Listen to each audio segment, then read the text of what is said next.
Hey, I'm very, very excited today that the Rising Tide Foundation symposium is going to be delivered, or the presentation is going to be delivered by Philip Collins, who I've gotten to know now for about a year.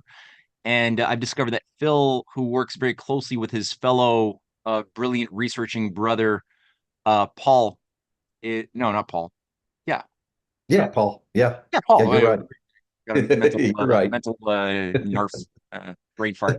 Um, they've been producing some incredibly good research that takes into consideration things that most people ignore when they're trying to peel back the layers of the onion over the question of UFOs and the entire psyop associated with that whole field of ufology, disclosure discussions, all of that stuff.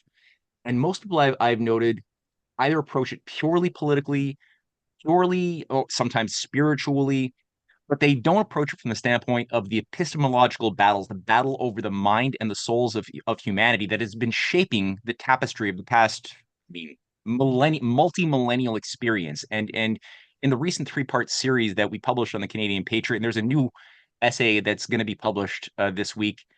I've been sitting on it for way too long, but the Collins brothers really demonstrate an appreciation for matters of Gnosticism, the Gnostic cosmology, the continuation of that cosmology after it went underground in the form of various um, occult agencies, and especially in the last century and a half of its effects on political intelligence and especially mind wars. So that's something that is very unique. Not many people approach it. So I really am thankful that I've gotten to become friends with you guys. Again, this is the first time that I've ever seen you form in action. I'm really looking forward to a bunch of axiomatic uh thought bombs that you're going to be delivering into the audience here. So I'm going to sit back. I got my notebook ready. I'm going to take a lot of notes as I always do for these types of conversations. In 2 weeks, Philip's brother Paul is going to also deliver a complimentary presentation from what we're about to hear today. And after the main remarks are done, it might be about 60 to 90 minutes or so. Maybe, who knows? Who cares? Afterwards, like usual, we'll open up for open dialogue. So people just put your name in the chat box and I'll call upon you accordingly. So without further ado, Philip Owens. Thank you so much, Matt. Thank you very much for having me. It's an honor. And thanks for everybody who's in attendance. I hope you find this presentation informative. The presentation, I've decided to title it From Angels to Aliens. And the subtitle is The Gnostic Elements of Modern Ufology. The core contention advanced in this presentation is that the increasingly mainstream field of ufology, and it's becoming increasingly mainstream, as is evidenced by congressional hearings, which are happening more and more often, thanks to men like Luis Elizondo, which my brother covers in depth quite a bit in his research. It's becoming more and more a topic of conversation at the dinner table as opposed to fringe circles.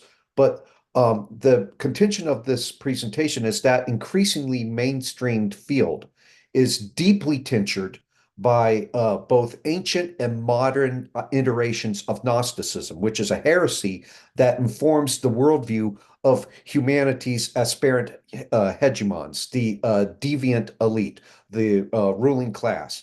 And this presentation will crib liberally from our book, Invoking the Beyond, the Kantian Rift, Mythologized Menaces, and the Quest for the New Man.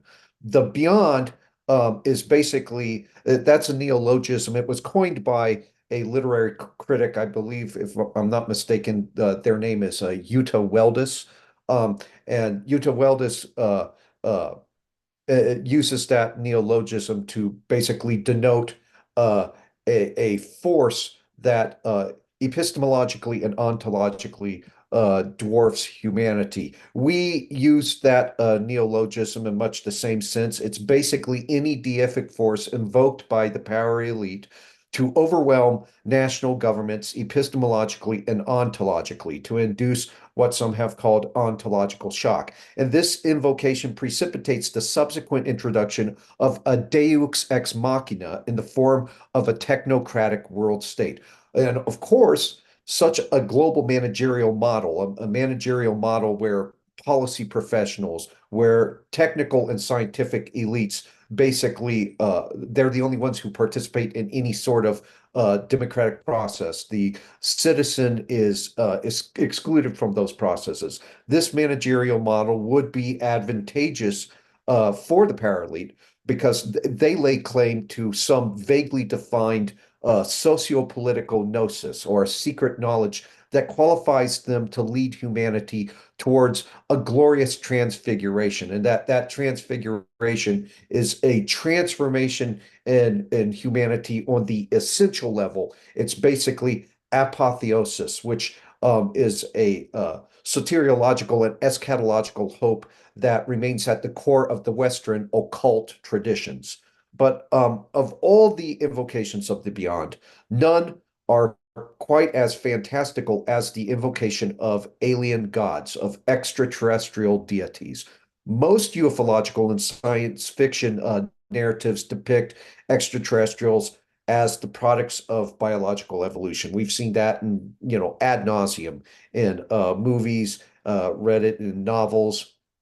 Like all other organisms, aliens supposedly arose from primordial soups, not unlike the one that allegedly spawned all life on Earth. And naturally, this narrative appeals to the prominently materialistic and atheistic sensibilities of the West. Yet simultaneously, and this is will seem kind of contradictory, uh, extraterrestrials are portrayed as ethereal and spiritually advanced beings, as is evidenced by the tacitly angelic presentation of interplanetary visitors in Steven Spielberg's Close Encounters of the Third Kind. So we see that this narrative appeals to your average scientific materialist, to the atheist, but it also it carries with it, it's accompanied by a spiritual component.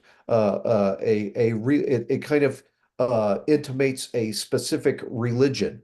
And while these two depictions are ostensibly situated in the antagonistic polarities of a binary opposition, they share certain dialectical commonalities that allow them to be synthesized in the form of modern ufology.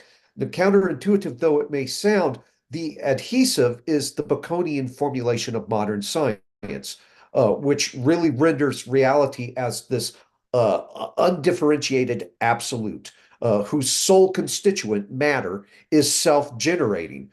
So the material cosmos is depicted as a casa sui, or self-generating order, and all of its inhabitants basically constitute an intramundane divinity because it created itself, and everything that occupies it was self-created. So this self-sufficient immanent order was also presupposed, believe it or not, by sorcery, which belonged to the same continuum as modern science.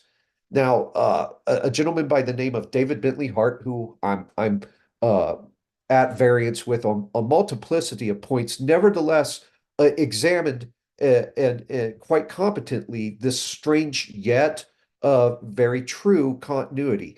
And he writes, and I'll quote him verbatim for the edification of the audience. In truth, the rise of modern science and the early modern obsession with sorcery were not merely contemporaneous occurrence within Western society, but were two closely aligned manifestations of the development of a post-Christian sense of human mastery over the world. There is nothing especially outrageous in such a claim. After all, magic is essentially a species of materialism.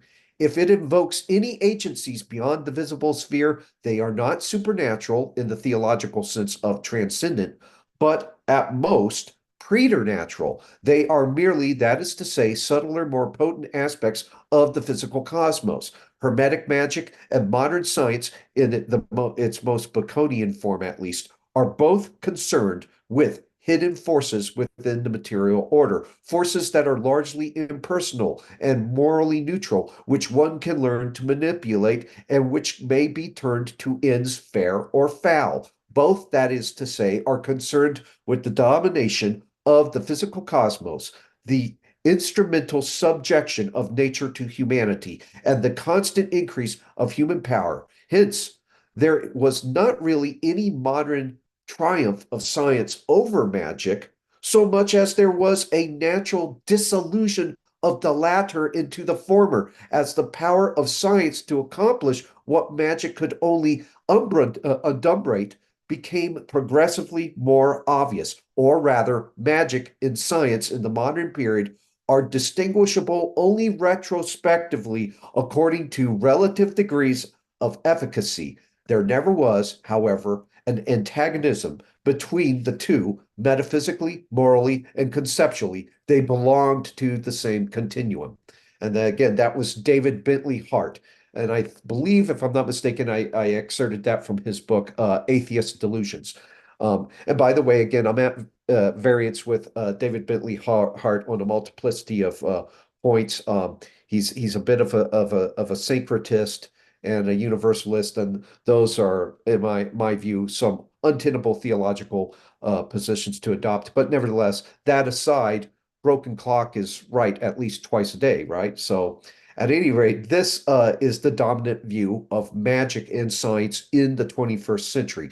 It has been tacitly promoted by theoreticians like Newton, Maxwell, Einstein, Schrodinger, all of whom effectively undermined the authenticity of matter. Interestingly enough, these modern scientists whose object of study was the material world, and the only reality that they would countenance is materiality, were also basically exhibiting an allergy to matter. Matter was becoming something that was less than real to them.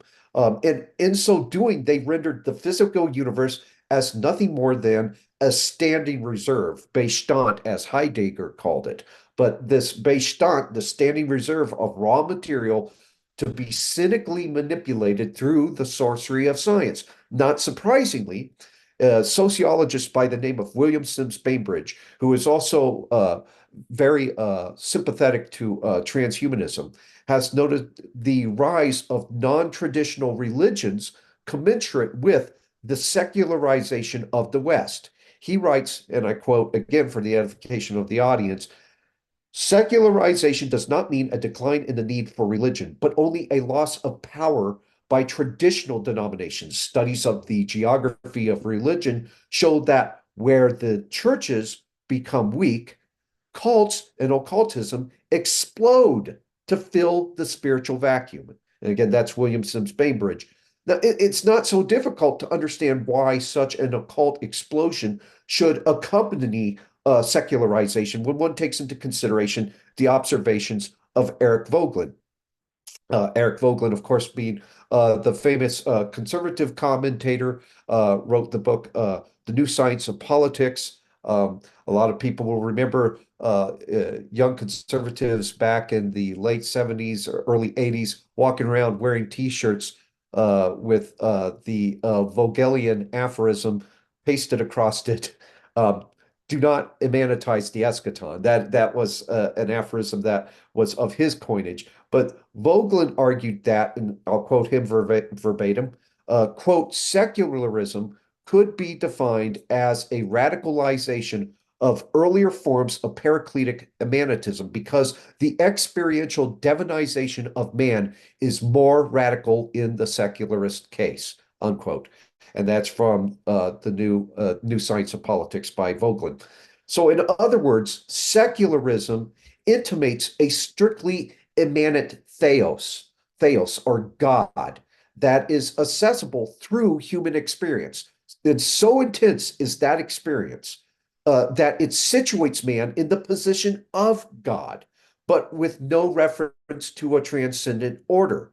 So you have the elevation of the immanent to the detriment of the transcendent. So secularism basically enthrones man as an immanent deity. And according to Vogelin, such an apotheosis was experienced by Feuerbach and his protege, Marx, who, in the words of Vogelin, interpreted the transcendent God as the projection of what is best in man into a hypostatic beyond. For them, the great turning point of history, therefore, would come when man draws his projection back into himself, when, as a consequence, man is transfigured into Superman, unquote. So this is apotheosis. This is man literally assuming ontological parity with a deity. And it is also a soteriological and eschatological hope of several occult systems. And it's what's thriving in the secularism of the West.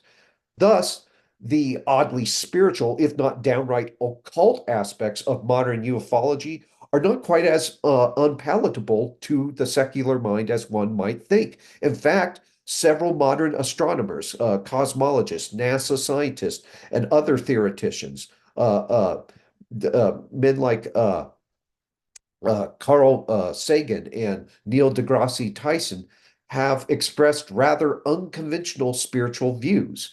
Those are just two names that come to mind, especially Sagan. And in the realm of ufology, multiple personages have either explicitly or tacitly espoused unorthodox theological notions. Once released into the cultural ether, these theological notions have given rise to full-scale religions. In Alternative Religions, a sociological introduction by Stephen Hunt, Hunt writes, and I'll quote, one form of quasi-religion that perhaps borders on a more orthodox form of religiosity is that of the flying saucers, unquote. And you also have men like Carl Huhn, who likened the circular shape of UFOs, or that is commonly associated with UFOs, to God. But to be sure, this emergent religiosity is by no means monolithic. There are several doctrinal disparities that separate one UFO cult from another. But as modern projects in syncretism, they draw upon the same wellspring of religious faiths. Chief among these is an ancient heresy that was almost ubiquitous in Jerusalem after the destruction of the temple in AD 70. Many scholars argue that this heresy probably originated prior to the temple's destruction. Nevertheless, its influence was almost certainly strengthened by the pervasive despair engendered by that catastrophic event. I mean, the Jewish people were just devastated by the destruction of the temple, and it engendered a sense of widespread despair. And after all, the temple's intimated its fall. It intimated the ostensible failure of Jewish apocalypticism. All the prophecies cannot be true now, and it represented for many a Jew in that day the nullification of God's covenant with his chosen people. So if God's promises no longer held sway, then there was good reason to doubt his involvement with the created order at all. And of course, a world that's ontically divorced from its creator invariably succumbs to cosmological pessimism. Such cosmological pessimism was endemic to Gnosticism, which challenged the early Christian church. For the Gnostic, and this is by no means an exhaustive treatment of Gnosticism. I'm going to want to track very quickly from Gnosticism into modern ufology, so it doesn't become just a tangential examination of an ancient heresy. But for the Gnostic, the biblical God was an ignorant being in the hypostasis of the archons, which was the Egyptian Gnostic text. He's referred to as the archon of arrogance. But God was this ignorant being whose existence resulted from the hypostatization of another supracosmic deity's errant desires. And that supracosmic deity would be Sophia. And this monotheistic depiction of the biblical God was a direct result of the Gnostics' assignment of a positive ontological status to evil. The Gnostics understood evil in terms of ontology instead of moral orientation. Evil was viewed not as a tendency of the intangible will within humanity, but as an actual animated essence that interwove itself into creation. So the curse and creation were ontologically inseparable. And this understanding of corruption contrasted sharply with the church fathers, the fathers of the patristic tradition, who believed that evil was not some independent substance. From the patristic vantage point, evil constituted a negation of being, and as such held no place among the existent.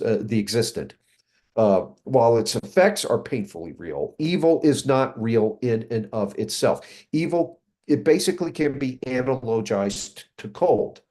Cold does not possess a positive ontological status. There's not a concrete thing in the world called cold. Rather, cold is only a condition precipitated by the absence of heat.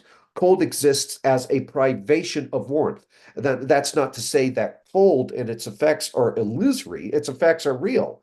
We know this because we have hypothermia. We know this because of, all the sort of medical emergencies that are induced by excessive exposure to cold. But cold itself does not exist as a tangible reality. And likewise, evil does not exist as a tangible reality. Instead, it affects tangible reality through the intangible will, which it affects through a privation of good. It's a privation of good within us. So you can't look to any concrete thing in the world and say that for all practical purposes, this is evil. You look at, for instance, a hammer.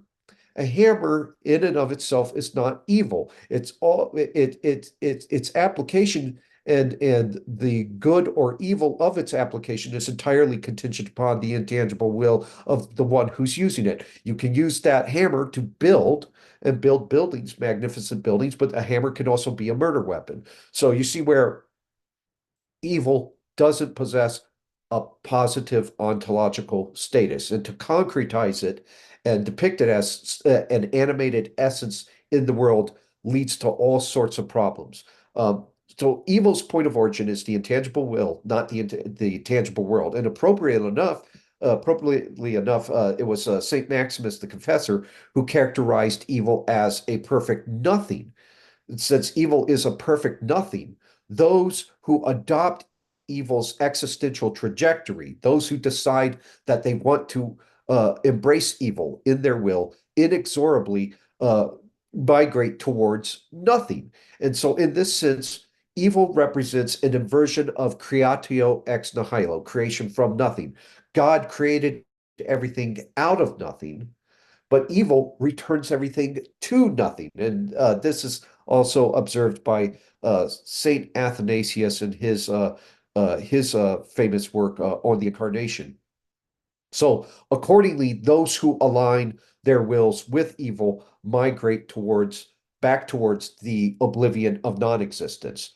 So we came from nothing, and those who are evil and embrace evil completely migrate back towards nothing. And so, in this sense, evil's really just a self-immolating impulse of a disordered will. It is a consuming nothing, and it reduces the elemental constituents of creation to non-existence, to non-being.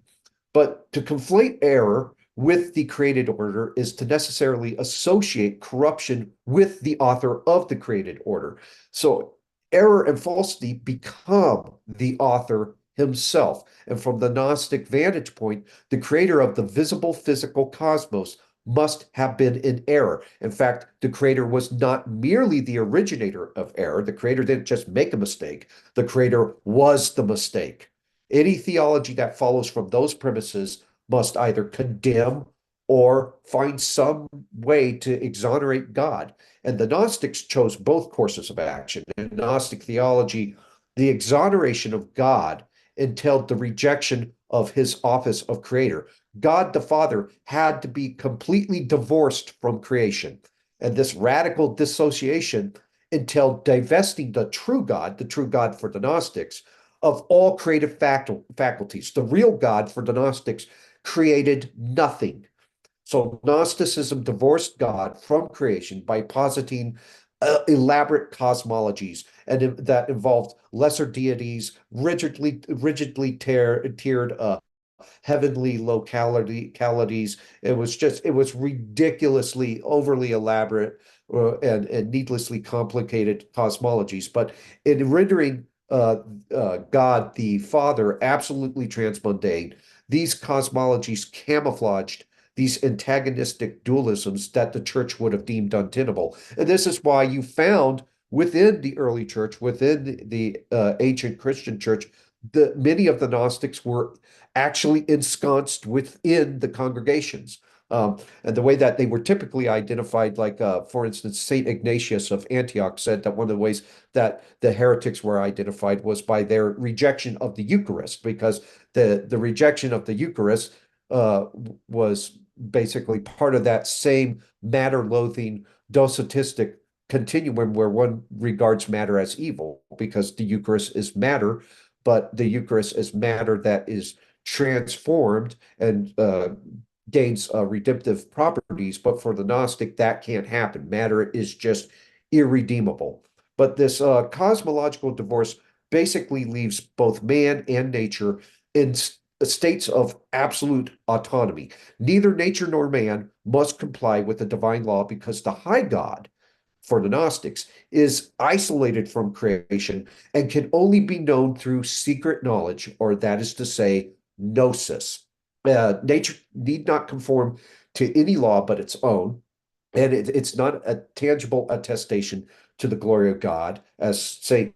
Paul characterizes it in the book of Romans. Instead, it's an ontologically deficient simulacrum, the fabric of which is malleable as clay. You see, this contention is kind of reiterated by Sir Francis Bacon in the Baconian formulation of science, which again shares the same continuum with sorcery. So likewise, man need not conform to any law but his own. An anthropological doctrine of absolute human plasticity takes shape. Man becomes an absolutely self-determining being. He becomes his own creator, a metaphysical proposition that affirms the Gnostic soteriological claim of self-salvation. Man has no determinate properties. There is nothing given in man. The man is absolutely, completely malleable, absolute complete plasticity. And through gnosis, man connects with he basically reconnects with the high God, discovers his forgotten homogeneity with the divine, and either escapes the confines of this world or even usurps deific powers over it. And you see this sort of apotheosis depicted in Asclepius, which was an ancient source of Gnostic lore. But for all practical purposes, man saves himself, because according to the Gnocio-Hermetic scheme, he remained homoousia, or one essence, with the high God, even after his tragic descent into materiality. In fact, all other gods are actually products of vicarious autotheism, a tacitly autotheistic assertion that you see presented in the Gnostic Gospel of Philip, and was reiterated for modernity by Feuerbach in the form of his anthropomorphic projectionism. But as antiquity segued into modernity, several thinkers would transpose gnosis, the secret knowledge, into the immanent sphere, thereby creating more idealistic strains of Gnosticism. So Gnosticism was about to undergo something of a transformation, a renovation. And this tide of Gnostic idealism basically eschewed the explicitly cosmological, cosmologically pessimistic sentimentalities endemic to many of its antecedent systems. Instead, the new Gnostic systems that we would see populating modernity would express a more utopian attitude towards the world. History, which the ancient Gnostics derided as a symptom of materiality's intrinsic corruption.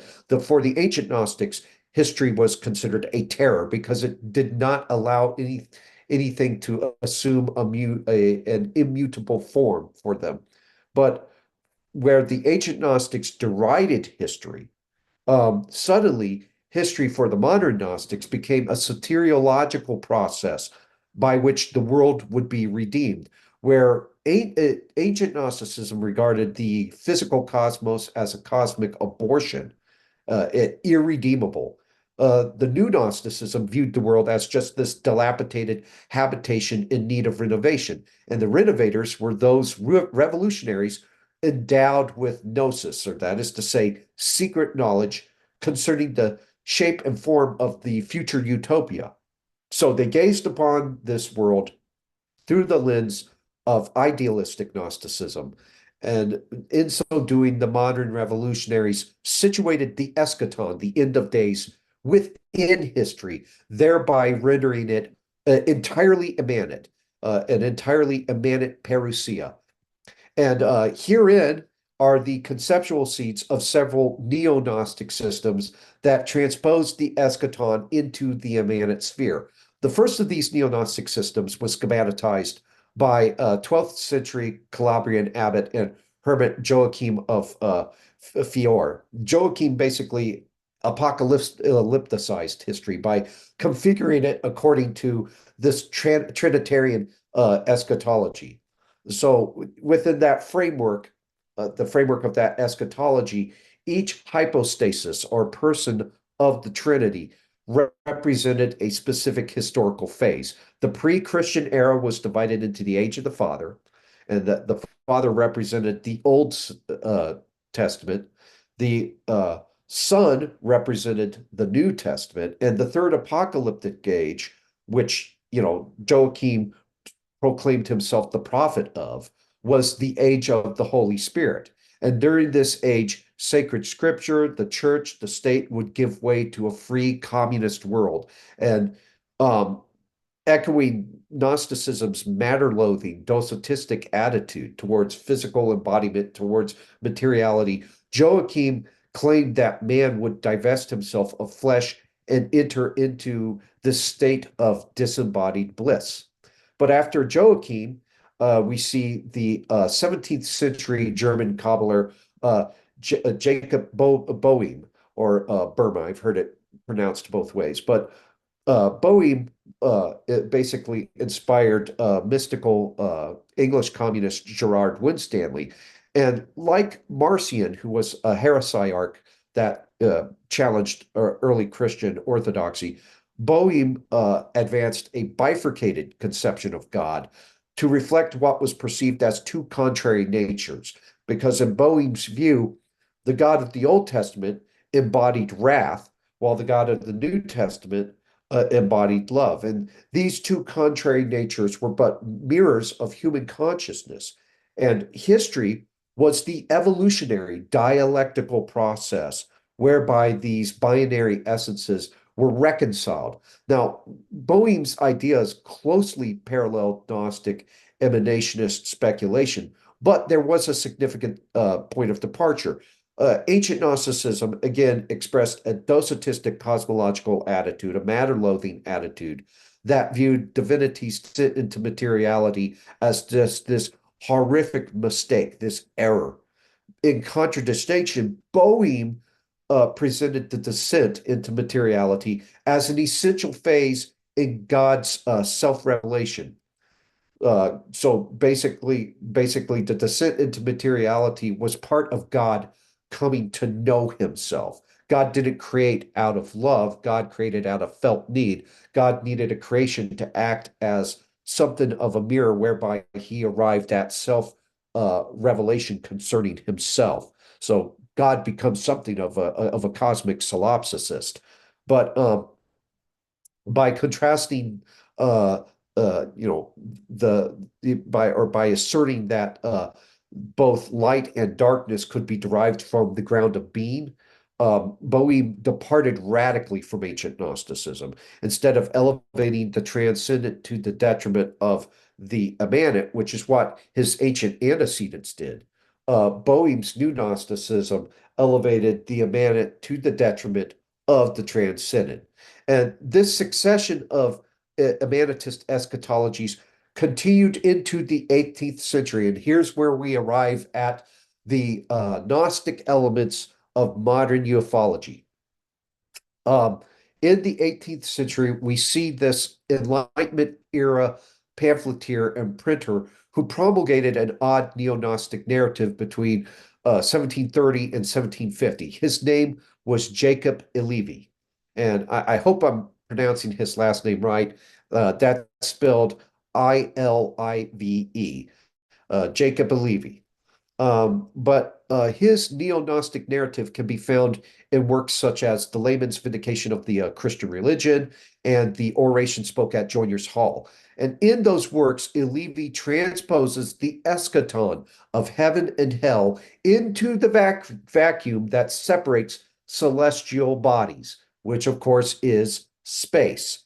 Elevi basically echoed the cosmological pessimism of his ancient Gnostic antecedents by claiming that Earth is, in his words, quote, hell, that is to say, the place inferior to heaven. And Levy expressed this distinctly dysteleological contention that Earth is bereft of any purpose.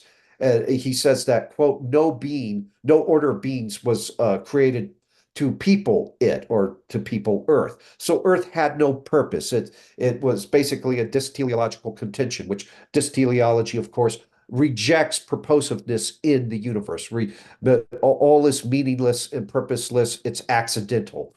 But this demonic portrayal of the world was clearly derivative of ancient Gnostic cosmology, which again resulted from the assignment of a positive ontological status to evil. Again, the Gnostic understood evil in terms of ontology and not moral orientation. So evil was an animated essence interwoven into creation. And again, this held true for Jacob Levi in his work. But this cosmological pessimism logically segued into an anthropological pessimism. Levi basically divested man of his unique position of imago Dei, or a divine image bearer for whom God created the earth as this lovely bequest. We were no longer made in the image of God. Instead, Levi said that we were apostate angels imprisoned within the corporeal penitentiary of the physical body. And in order to escape the bodily confinement, to escape that incarceration and transcend the penal colony of the world, man had to undergo some vaguely defined purgatorial trial, some earthbound test. And upon completing that purgatorial trial, man would spiritually ascend to other planets, which Alevi claimed to be empyrean habitations, heavenly localities. And in support of his contention, Alevi basically cited John, the Gospel of St. John, chapter 14, verse 2. And therein, Jesus, of course, states, in my Father's houses are many mansions. Well, Levy redefined many mansions, uh, the many mansions that comprised the Father's house, as these off-world habitations that were possibly populated by intelligent life. And this was precisely the same contention expressed by a Royal Society member by the name of William Durham. And it was Durham's conviction that Dutch astronomer Christian Jurgen had actually observed humanoid life forms scurrying along the surface of the planets he viewed through his massive telescope. And in a bit of a side, not to become too tangential, but the Royal Society, of course, was arguably a Masonic organization in its inception.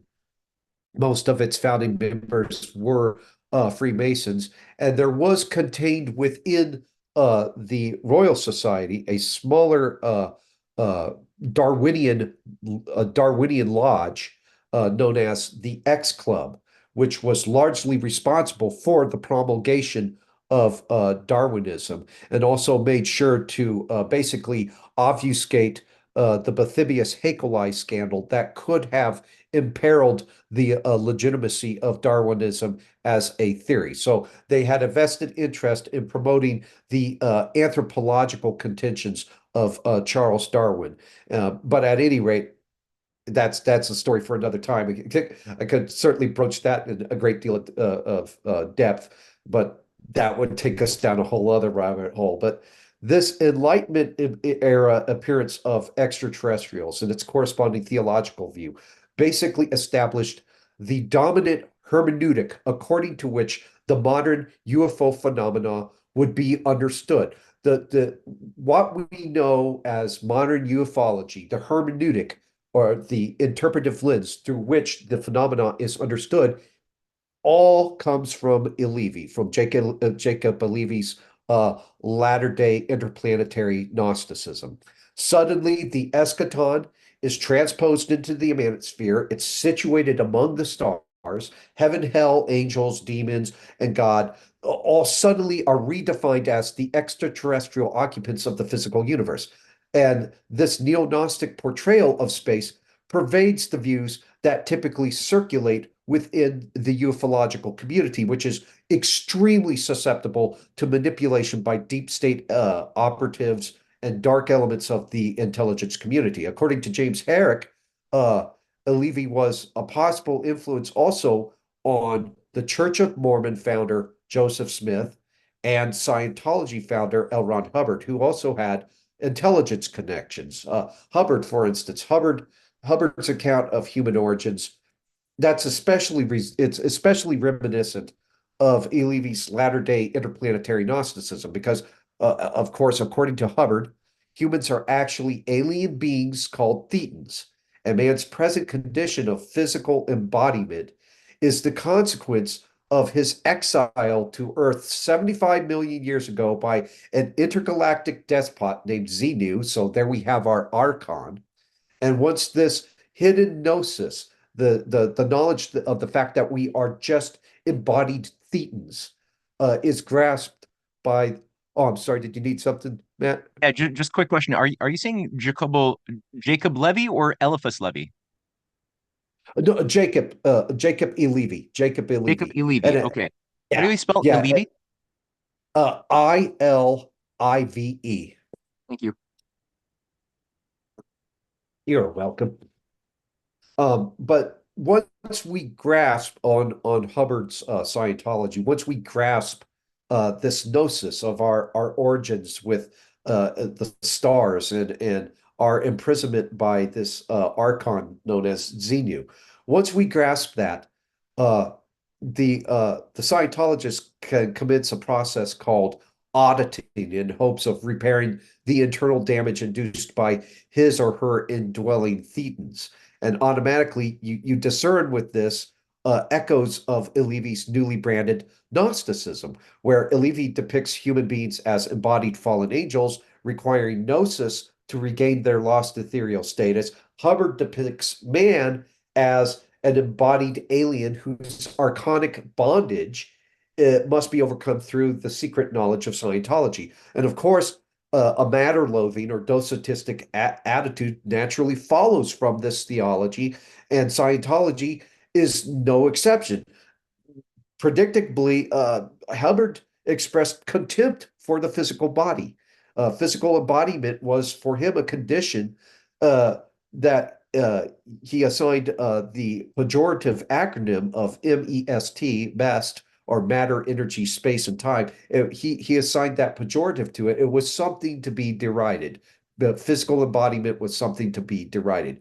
But another case in point, and more explicitly Gnostic, individual is John Lash, who's a Gnostic revivalist who posits an ongoing period of synchronicity between the discovery of the Nag Hammadi codices, which of course are Gnostic texts, the translation of which Carl Huhn had a significant role in. And interestingly enough, Carl Huhn was also very interested in UFOs and aliens. He referred to UFOs as, interestingly enough, technological angels, which seems to be a conspicuous allusion to Jacob Alevi's latter-day interplanetary Gnosticism. But John Lash uh, believed that there was this period of synchronicity between the discovery of the Nag Hammadi Gospels and the great wave of UFO sightings that occurred in the summer and fall of 1947. But Lash believed that this pattern of events foreshadows the emergence of a Gnostically inspired religion that will eventually overturn Christianity. And an anthropocentric soteriology and a veneration for the goddess Sophia, the goddess of wisdom, become the core elements of this new UFO precipitated spiritual awakening. But again, returning to Carl Jung, who of course played a major role in the popularization of the Gnostic cosmoses. He was fascinated by UFOs, and he characterized the phenomena as a living myth. And he contended that the very shape of flying saucers, and this is returning to what I was saying earlier in the presentation, the very shape that's commonly associated with flying saucers provided a visual correlative of the infinite circle to which Nicholas of Cusa likened God. And he wrote, and I'll quote him verbatim, there is an old saying that God is a circle whose center is everywhere and the circumference nowhere. God, in his omniscience, omnipotence, and omnipresence, is a totality symbol par excellence, something round, complete, and perfect. Epiphanies of this sort are, in the tradition, often associated with fire and light. On the intake level, therefore, the UFOs could easily be conceived as gods. And again, that was Carl Jung. So here we are confronted by the beyond, invoked as extraterrestrial gods. Several contactee philosophies propose that God is by definition an extraterrestrial. But this proposition is plagued by terminological inexactitude. The term extraterrestrial, it's basically derived from the Latin word extrus meaning outside, and terrestis meaning earth, outside earth, extraterrestrial. And God is, by definition, outside of earth, as is evidenced by his transcendence. But for the space religionist, being situated outside Earth merely means occupying space, inhabiting the vacuum separating planets. And the space religionist basically locates God exclusively in the physical universe. And in so doing, UFO religions elevate his immanence to the detriment of his transcendence, because God, at least on Orthodox Christian theology, God is both immanent and transcendent. He's transcendent because he's outside of creation, but he's immanent because he also is in it. He also participates in it. But the God of space religion indwells the material cosmos entirely and never ontologically transcends it. So the material cosmos becomes the ontological equivalent of God. And this disequilibrium between God's transcendence and immanence is symptomatic of neo-Gnosticism, which invariably segues into some form of pantheism. The new divinity that's envisioned by the space religionists is the Kazasuai cosmos, which is incarnated by technologically and scientifically advanced aliens. Because the physical universe is regarded as the ontological equivalent of God, it is also viewed as the numinous source of Zoe, or eternal life. Immortality is to be found among the stars. You see this in belief systems such as cosmism, which was one of the precursors to the Bolshevik Revolution in Russia. On cosmism, the cosmists believed that the dead human being could be literally resurrected in space, that through some sort of atomic reassembly, some process of atomic reassembly. And we see that same sort of eschatological hope being expressed in pop culture artifacts like Star Trek, in particular, Star Trek 3, The Search for Spock, wherein Spock is resurrected in space, in this case on Vulcan. But be, there were several thinkers that have proposed that space is the setting where an endless cycle of life, death, and rebirth transpires. It's nothing new. For instance, the late astronomer and science fiction author Camille Flammarion proposed that various planets act as purgatorial stations where souls are perfected. And again, that's Jacob Alevi's latter-day interplanetary Gnosticism. But the eschatological conclusion that this neo-Gnostic narrative seems to invariably end with is a hideous parody of Orthodox Christianity, in the Orthodox soteriological and eschatological doctrine of theosis. In theosis, on Orthodox Christianity, man experiences an intimate union with God, but remains ontologically distinct from God. Man partakes of God's divine nature, but he remains fundamentally human. Saint Peter talks about this in one of his epistles, where wherein he says that man basically participates in God's grace, and this union is analogous to iron assuming the properties of fire but remaining fundamentally iron. And in contradistinction, the soteriological narrative of this latter-day interplanetary Gnosticism is apotheosis. Apotheosis should not be conflated with theosis. Apotheosis is the commingling of human essence with divine essence, but they remain. So it's basically the displacement of God by man who becomes God, who's transfigured into God. And the premise of this autotheism is supplied by Darwinism, which I mentioned earlier. Darwinism, of course, being the theories promulgated by the X Club, which was within the British Royal Society. But Darwinism is basically a cosmogenic myth that is countenanced by most of the theoreticians that populate the ufological milieu. Allegedly, the same evolutionary processes that produced the diverse life on Earth are at work elsewhere in the universe. They're ubiquitous. And the intramundane divinity that Darwin dubbed the tree of life extends its branches throughout the entire physical cosmos. And those planets that are fortunate enough to come into contact with limbs from this pantheistic tree will birth life from primordial soups of their own. Rupert Sheldrake states as much, and I'll quote him verbatim. He says, quote, "All nature is evolutionary. The cosmos is like a great developing organism, and evolutionary creativity is inherent in nature herself," unquote.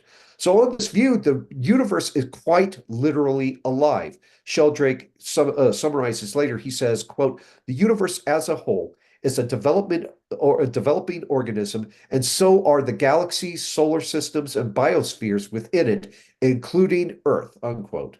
So in light of the virtually omnipotent creative power ascribed to it, the cosmos has come to be regarded as an immanent deity, as an intramundane divinity. And as the offspring of that immanent deity, extraterrestrial life forms are they're evolutionarily destined for apotheosis. They are destined to become gods. And Alevi's neo-Gnostic portrayal of space, we see it reiterated ad nauseum through various pop culture artifacts. For instance, one pop artifact that immediately comes to mind is the 2015 sci-fi film Jupiter Ascending. That film follows the revelatory experiences of this character named Jupiter Jones, who's this young girl from Chicago. She discovers her pedigree as a member of a galactic royalty, and she basically finds out that she's the scion of an alien matriarch that was the heiress of Earth. The dynasty from which Jones descends is but one family among other interplanetary elites, and these galactic aristocrats, they basically routinely seed other worlds. If you And that should sound familiar because that's directed panspermia, which was a theory we see advanced by eugenicists such as Sir Francis Crick. But they seed other worlds with life so that they may harvest the resultant organisms for the production of a youth serum. And that serum is subsequently sold to other wealthy patrons throughout the universe. And of course, the trajectory assumed by the film is both crypto-eugenical and neo-Gnostic. And not surprisingly, the film was written and directed by the Wachowskis, who are siblings responsible for the popular Matrix trilogy, which of course was also a heavily tinctured Gnostic piece of work. Big budget sci-fi tales such as these, they're by no means the products of innovative storytelling. They're derivative of older science fiction works that are equally suspicious of external reality. You also have like Olaf Stapleton, who regarded the visible universe as a simulacrum that gave way to another world. Stapleton was a chief influence upon Sir Arthur C. Clarke, who affirmed the Gnostic belief that physical embodiment qualified as a form of incarceration. For Clarke, the evolutionary process was the means by which the corporeal prison could be escaped. Much of Clarke's work explores the concept of salvation, occasionally guided by active experimentation, typically by extraterrestrials, resulting in a new humanity unencumbered by physical embodiment. For instance, you have Childhood's End, which presents audiences with a nearly omnipotent race of aliens who uh, harvest humanity, but this harvest involves the collection of man's consciousness, not his physical body. And interestingly, this omnipotent race, which are known as overlords, appear as devils. So we see there kind of the inverted hermeneutic of ancient Gnosticism. But while they appear as devils, their mission is actually one that is evolutionarily preordained. So they're not necessarily evil. They're a necessary phase in man's evolution, and they're just simply facilitators of humanity's evolutionary migration towards disembodiment. And this demonic countenance challenges the traditional Christian categories of good and evil, like the hypostasis of the archons and other Gnostic texts. Childhood's End depicts good and evil through the distorted lens of an inverted hermeneutic.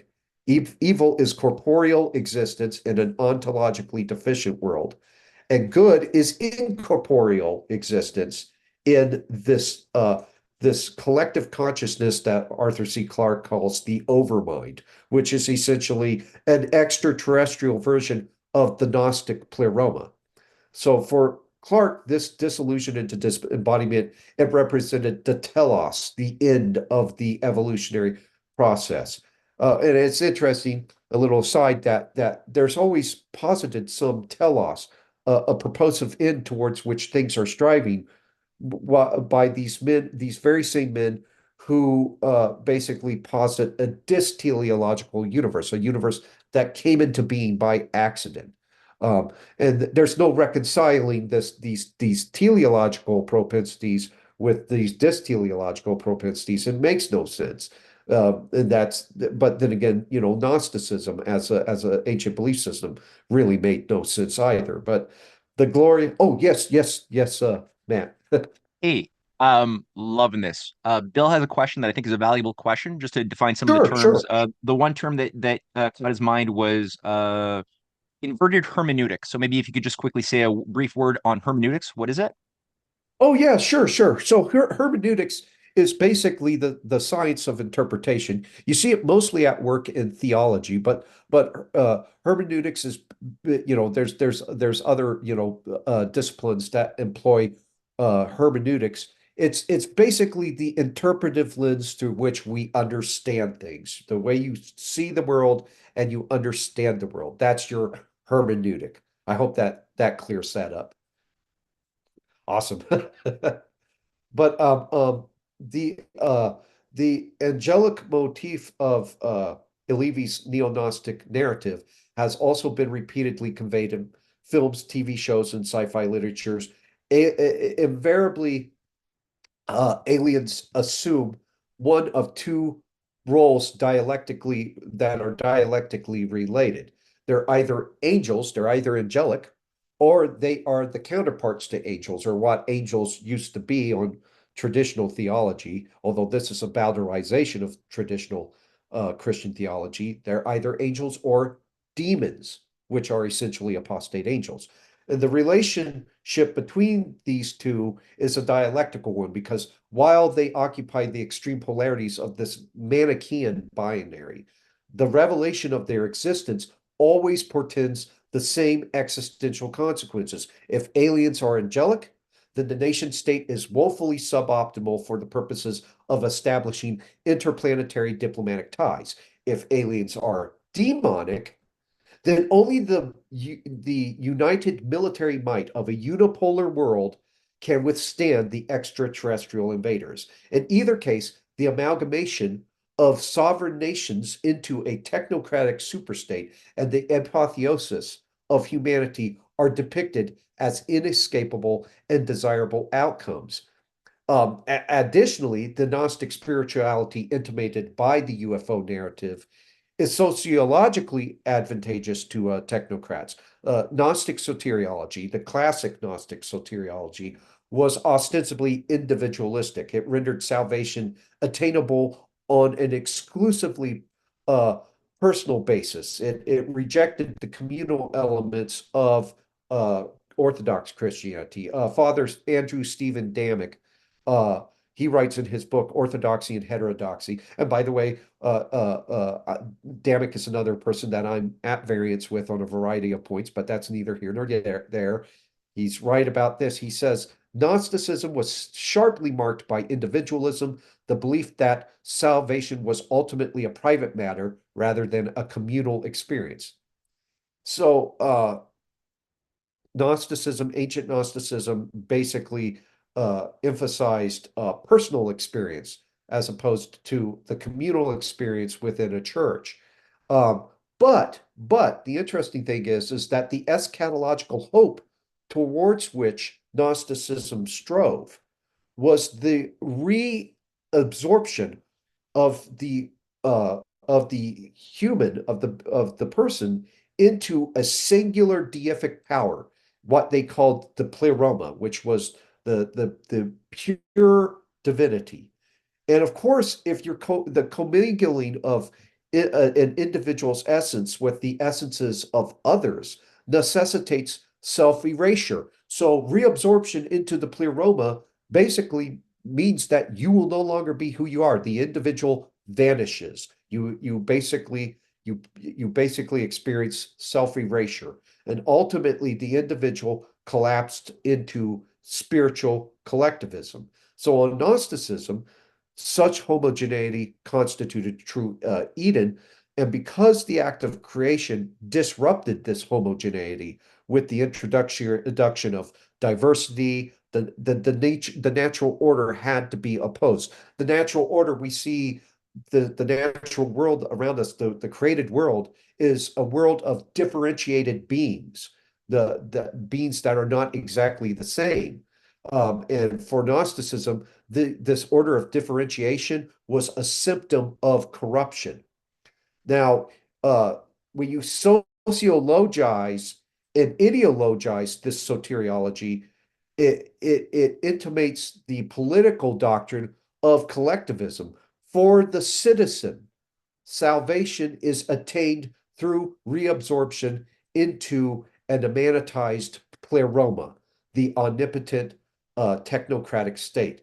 And that is the ultimate purpose for the promulgation of uh, this latter-day neo-Gnostic gospel within the shell, the poison pill of ufology, is to bring individuals into absolute homogeneity with the technocratic state, self-erasure, and humanity's subjugation by a technocratic elite. And I believe that is all that I have.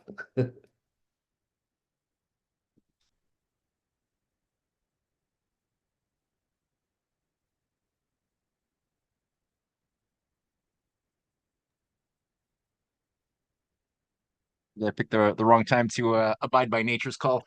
I'm sorry. um, yo, okay, that was quite the ride. Um, Sorry. no, that was good. That was good. You're demonstrating a quality of intellectual standards that we should all expect to attain and to utilize when we're evaluating. I mean, we have to be. I mean, we're living in a very sophisticated set of games within games. So to be able to Yeah. operate at least on that level. is extremely important if we're not going to misstep, bite into sophistical arguments that have been spread out as traps. So no, this is a wonderful guideline. And again, your written work, including the link to your book, I'm going to make all available for anybody who might be a little intimidated by what they just heard and want to take the time to really dive into your writings and take notes and think and chew on things. That'll all be available in the description box under this video when it goes up online. Um, yeah, I got a bunch of thoughts and questions. But I'm gonna hold back for a moment. I'm gonna I know that there's already a few people who have put in an intention to ask you a question. I saw the first person to Sure. pose a consideration was Kevin, who had an interesting thought on the heat death concept of the universe, which also came out of the Royal Society operation, this idea of entropy. Yeah. And he said in the comments section, heat death of the universe sounds like a creation myth of evil men. Would that be something you'd like to comment on in the context of the Gnostic sort of retweaking in the modern Yeah, age? well, heat death holds, and I'm by no means, an astrophysicist or a scientist, but if I understand the heat depth theory, death theory, it means that the material cosmos is invariably migrating towards absolute disintegration or destruction. Would that be the correct characterization or somewhat, accurate thumbnail um, um, of the heat death theory. Yeah, Um, entropy is always going to increase as right. Yes. opportunity for new potentials is going to go down Yes. towards effectively stasis and death, a Yes. forever coldness that will embrace foreverness at some point. Exactly. Exactly. I recall listening in a debate between the late Christopher Hitchens, debating, uh, I believe it was William Lane Craig, and he discussed heat death. It was depressing as hell, but it does intimate the docetistic or matter loathing uh, cosmological attitude of ancient Gnosticism, because on ancient Gnosticism, the physical universe was destined for the cosmic dustbin. And that of course, comes into direct it comes into direct uh, conflict with the eschatological convictions of Orthodox Christianity, which holds that the universe will be redeemed. In particular, in Orthodox Christianity, and I keep referring back to Orthodox Christianity. I myself am Orthodox. But in Orthodox Christianity, according to some of the church fathers, the patristic writers like Saint Maximus the Confessor, the redemption that man will experience through Christ, it's not just a redemption that's reserved for humanity, but it's a cosmic redemption. The universe will be redeemed, and this entropic tendency will end.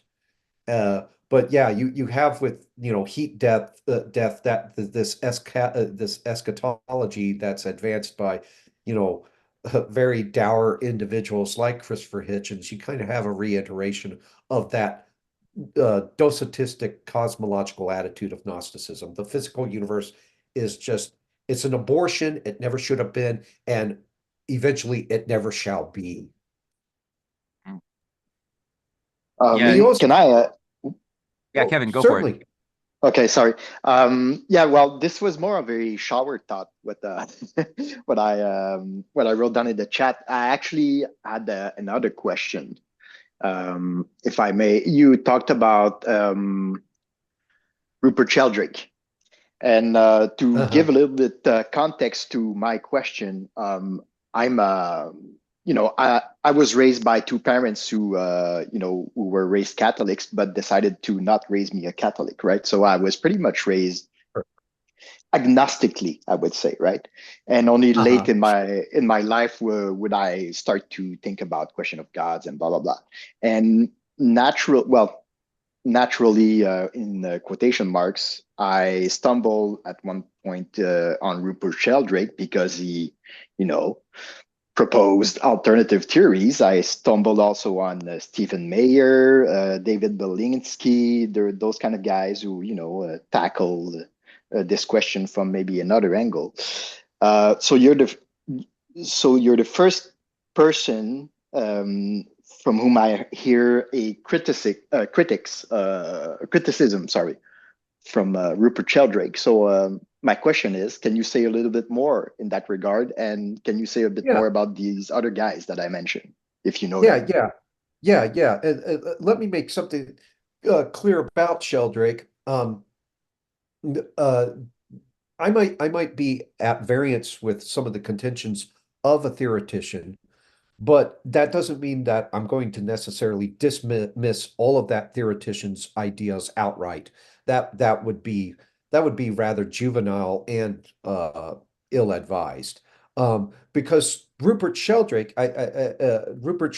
must be commended to some extent because Rupert Sheldrake, I think he gives some wonderful critiques of scientism, and scientism, of course, is the fetishization of scientism, the fetishization of science's quantitative and empirical methodologies, the elevation of those methodologies to the status of a metaphysics. It's basically epistemological imperialism. And it results in the jettisoning of all recalcitrant data that is not susceptible to the quantitative and empirical methods of the physical sciences. And Rupert Sheldrake does a marvelous job critiquing scientism. So in that regard, I think Sheldrake's work is very meritorious. Where I tend to find it a bridge too far with Sheldrake is when Sheldrake starts adopting these kind of pantheistic notions of the universe. Again, this notion of uh, of uh, of evolution being this cosmically ubiquitous force in the universe, and it's actually the life that animates the universe. That results in pantheism, and of course, pantheism uh, has some deleterious consequences. The belief in pantheism carries with it certain deleterious consequences. To draw a historical example, you see pantheism was embraced by several Enlightenment secret societies, in particular the Bavarian Illuminati embraced pantheism, and pantheism's spirituality. It really kind of affirms the political doctrine of collectivism. Again, all must be one. This fetishized view of absolute homogeneity. But yeah, I don't dismiss outright all of Rupert Sheldrake's work. I just am at variance with him on his pantheism. Is Great that okay, answer. Kevin? Thank you. Yeah, You're excellent. welcome. Thank you. Yeah, just to share a thought on that point, what I found is that there are a lot of valuable considerations within Sheldrake and many other such thinkers who are perhaps a little bit outside of the official standard model way of Yes. thinking about science. The morphogenetic fields, there's a lot of value there, but I think that the place where I think it's important to differentiate is that they often fail on first principles. So from the domain of the mechanics, they have because they're appreciating the electromagnetic plasma, the things that the hypermaterialists tend to ignore, they tend to appreciate, and because of that, the ideas of resonance, harmony, which are I think much closer to getting us at the discoveries waiting to be had. They're much more useful and take into consideration a much broader spectrum of reality. But then when they come down to again a higher sense of first principles, big why questions like why things are, they tend to fumble and adopt the very same core concepts of those opposing schools that they think that they're refuting. And in the case of Sheldrake Right. and the idea of the idea of a of a creator that's locked in, that is the creation, that there's nothing transcendental to it. Well, then all of a sudden, Right. the appearance of um everything itself becomes imbued by that same sacredness in a sense. Jung has it too, right? In his thinking, in his cosmology, everything is like a deified uh totem. Every totem, every symbol has Yeah. almost a spiritual quality. Every pot and every kettle and every cup and toothbrush becomes something you could talk to that has a spiritual thing that somehow if you're an enlightened elite that's achieved gnosis, you can sort of use through your will and through ritual these demonic spirit forces that are infinite in every material thing through your will in some way or another. That involves the merging of opposites. And I was struck by that too in Jung. How when I was reading his book on flying saucers, he's oh, you can't hear me? Uh, that you can't hear me, eh? Ah, now I hear you. Oh, okay, weird. That Jung is also citing Nicholas of Cusa. Oh, I'm not coming through, am I? Uh, I you're hear in you it. fine. Oh, Oh, okay. okay.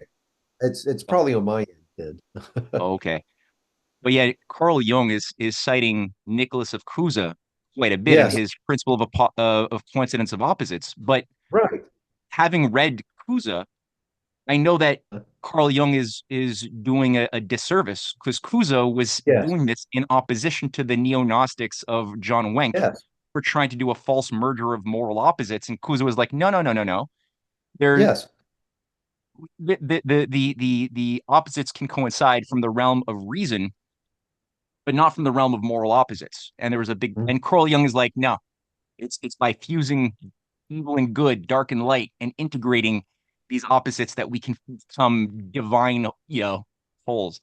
So I yeah, you're just touching on so many things that I've been reading about, and I just really wanted to just share that little consideration because I really appreciate your line of thinking. It's Oh, thank very you. good. Yeah.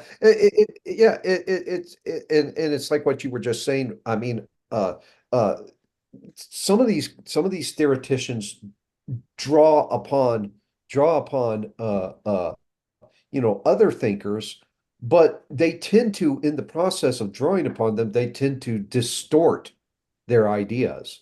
Like Carl Hume's distortion of Nicholas of Cusa, and that's why you can't just you can't just throw the baby out with the bathwater, and you also can't assume that there's absolute continuity between some of these thinkers. For instance, Immanuel Kant, who's set into motion the epistemological revolution that would basically result in the rendering of the external world as a terra incognita and result in absolute epistemic incertitude or agnosticism concerning the world, which has its own deleterious consequences. But he uses the term noumenon in his work, but he's not using it correctly. Noumenon was, used by, like uh, Platonic thinkers like Plotinus used it to denote the forms in the mind of God, and that's not what Kant had in mind when he invoked the term noumenon. So yeah, you got to be careful when you're examining the ideas as they're drawn from one thinker to the next. You can't always assume that they're part of the same continuum. Mm, well said. Um, Chris, still there? There you are. Yeah, thanks. Thanks, Philip. A lot of my questions were just answered, but the book I should read of yours, this I try to take notes. It's hard to keep up with you, so I figured I need to read what you've written. So, Invoking the Beyond, is that the book I should be reading? Yeah, that's the latest. Okay, great. So what they're doing, I mean, what we have is like a subversion, an epistemological subversive force, and it comes under a lot of guises, and it can take over whatever it finds useful. Is that? I mean, because I have heard, it's funny. I just started reading Rupert Sheldrake, and I'm like, damn. But you're right. So he could, I mean, he does mention pantheism a lot, and then how he came up like on a podcast was pantheism is becoming the new thing in alternative science. And I'm like, wow, Yeah. that's interesting, and he was kind of sort of on a soapbox for that a little bit, but he has his own thing, right? So we should be looking for epistemological dominance or destruction in some that's always reductive. Is that like how would I put it in a sentence, I guess? Or you Oh can't boy. really. Yeah, I think it's kind of difficult, and I don't want to butcher what you're trying to say myself. I want to Um, do that to um, you. yeah, but I think you make a good point. Like any epistemology that's like just overly reductive Okay. uh, yeah, and promising some sort of explanatory unity, there's a serious problem there with it. Um, you know, Is it like if they want to do I feel like I'm going down a blind alley. Is it like the exoteric is the whole thing, and they want to do away with the esoteric with the? Yeah, I'm reducing this, but I'm doing the same thing. I'll quit babbling. But thanks, Philip. oh, hey, no problem. I think that they're trying to they're their esotericism, it, it can't it's very different from, say the esotericism of your average mystic, because the your average mystic has a revelatory experience with God, and then the mystic begins to undergo a transformation. They begin, but theirs is an inversion of that, where you're already in possession of a gnosis, of a secret knowledge. Ergo, you're the only one who will receive revelation, and so I think that's what differentiates esotericism from, say, your average mystic. Is it's a spiritually elitist one. And it's one that leaves no hope for you or I, to ever know, God. Only an elite, in this case a technocratic elite, are somehow privy to the inner workings of the cosmos. We're just hopelessly adrift, and uh perennially in need of their guidance. Yeah. I shared in the chat box Cynthia Chung's treatment of the Leibniz versus Clark debate, which is I found super relevant to this whole line of discussion, which deals with the is God mundana or supramundana? Like, Uh-huh. is God entirely locked into the creation, or is God above creation, completely incapable of intervening upon the creation, as if he created a clock that he could just wind up and must Hmm. wind down into some sort of a heat death, Yeah. and thus has to intervene supernaturally to wind it back up again, which makes him a pretty bad clockmaker, which is pretty bad judgment to put on the Right. creator, pretty arrogant. He's saying to the Newtonians, and Clark is the handler of Isaac Newton from and a member of the Rosicrucian Royal Academy, the Royal Society. So it's extremely, again, the debate there, and Leibniz's appreciation for the dual nature, that it's not an either or, but that Right. it's both. If you think about it in a certain type of way, both are very compatible. That God exists Yes. not attained entirely by the creation, but not apart from the creation either. Which the oligarchists refuse to acknowledge that ambiguity. They hate it. They can't. Right. They Right. need this crystallized absolute, like Right. either or. It's That very that's noun based. Yeah, that's absolutely right. They love to dichotomize the two. Dichotomize transcendence, and of course, the word transcendence means to move beyond. In the traditional theological sense, to be transcendent means to be outside of the ontological confines of the physical universe. But they dichotomize transcendence with immanence, or some people pronounce it immanence, which uh, uh, it means to remain within. That it's from the Latin word inmanere, which means to remain within the physical cosmos. And they don't see any reconciliation between the two. They always dichotomize them, but they are this is kind of founded on this fallacious presupposition that the physical universe is some closed continuum. From the Orthodox Christian viewpoint, God is both. He's both transcendent and immanent. He's in it as much as he is outside of it. And his conserving energy, his energia, his grace is what's upholding all of it. So there's no need to elevate one to the detriment of the other. And because the elevation of one to the detriment of the other always results in one form of Gnosticism. If you're elevating the transcendent to the detriment of the immanent, that's classical or ancient Gnosticism. You elevate the immanent to the detriment of the transcendent. Now you have neo-Gnosticism or immanentizing Gnosticism, where you see all of the articles of Gnostic faith are concretized within this world and typically ideologized and sociologized, and now they appear as political doctrines. But yeah, they always dichotomize the two, and that drives me nuts. That was one of the inspirations to write my first book that my brother and I wrote together, The Ascendancy of the Scientific Dictatorship, because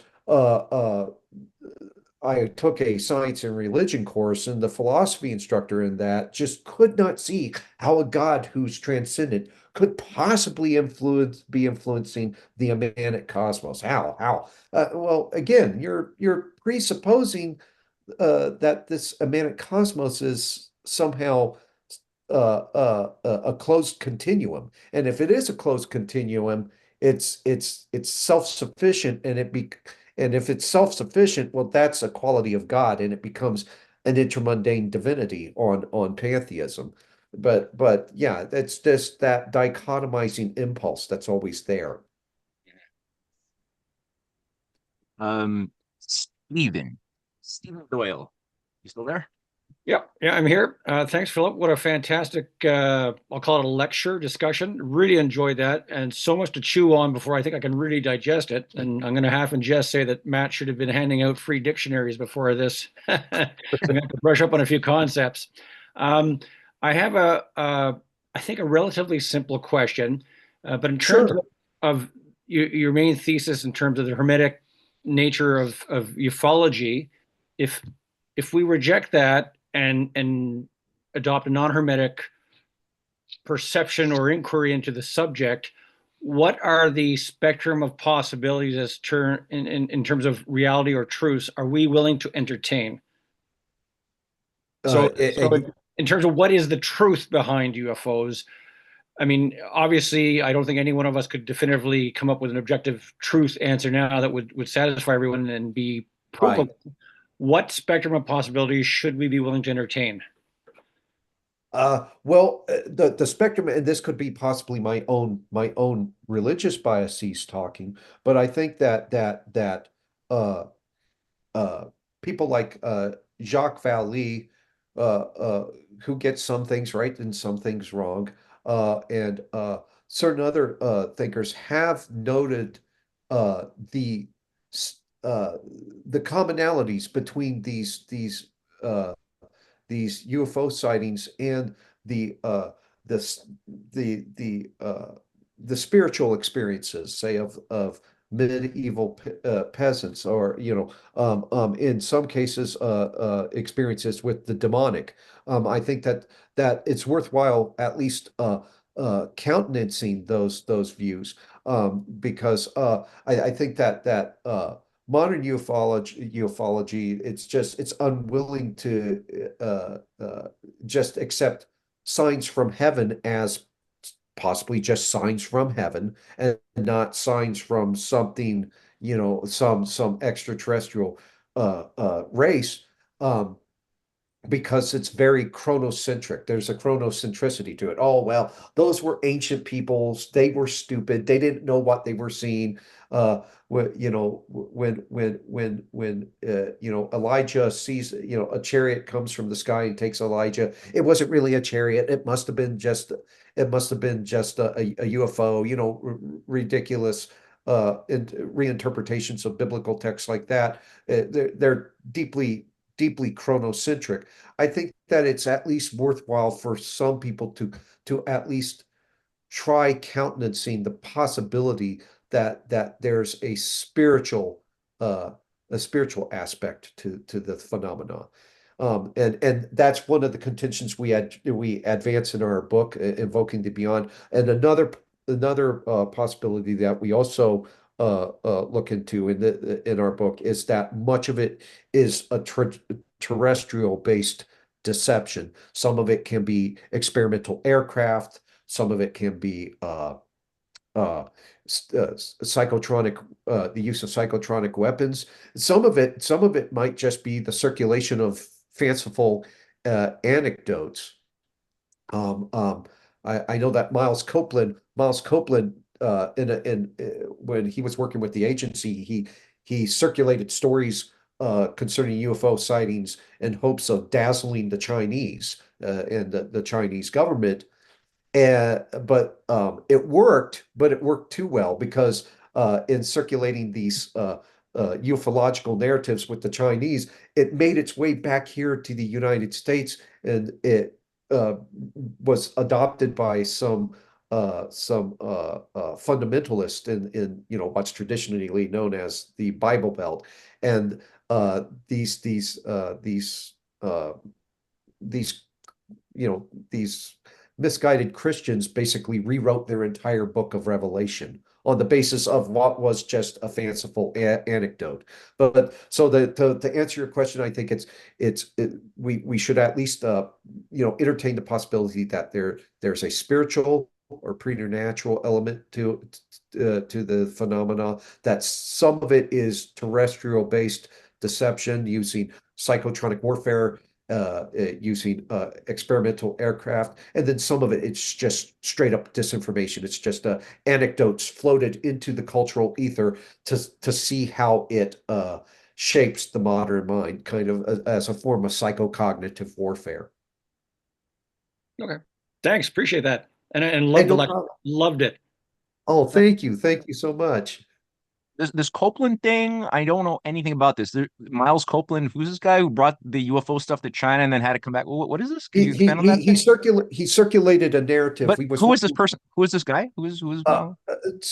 Miles Copeland, if I'm not mistaken, and my brother will probably be talking about him in the second lecture. Miles Copeland worked with the CIA. I forget who wrote the book Above Top Secret, but he discusses in his book. Uh, Miles Copeland was also uh, if I'm not mistaken. I think, and if I am, I apologize in advance. I think he was one of the minds behind uh, a project known as Occultism in High Places, OHP, which was devoted to planting New Agers and astrologers on politicians. Might have had something to do with Nancy Reagan's adoption of astrology to see how they can influence politicians and decision makers through the advancement of these alternative spiritualities.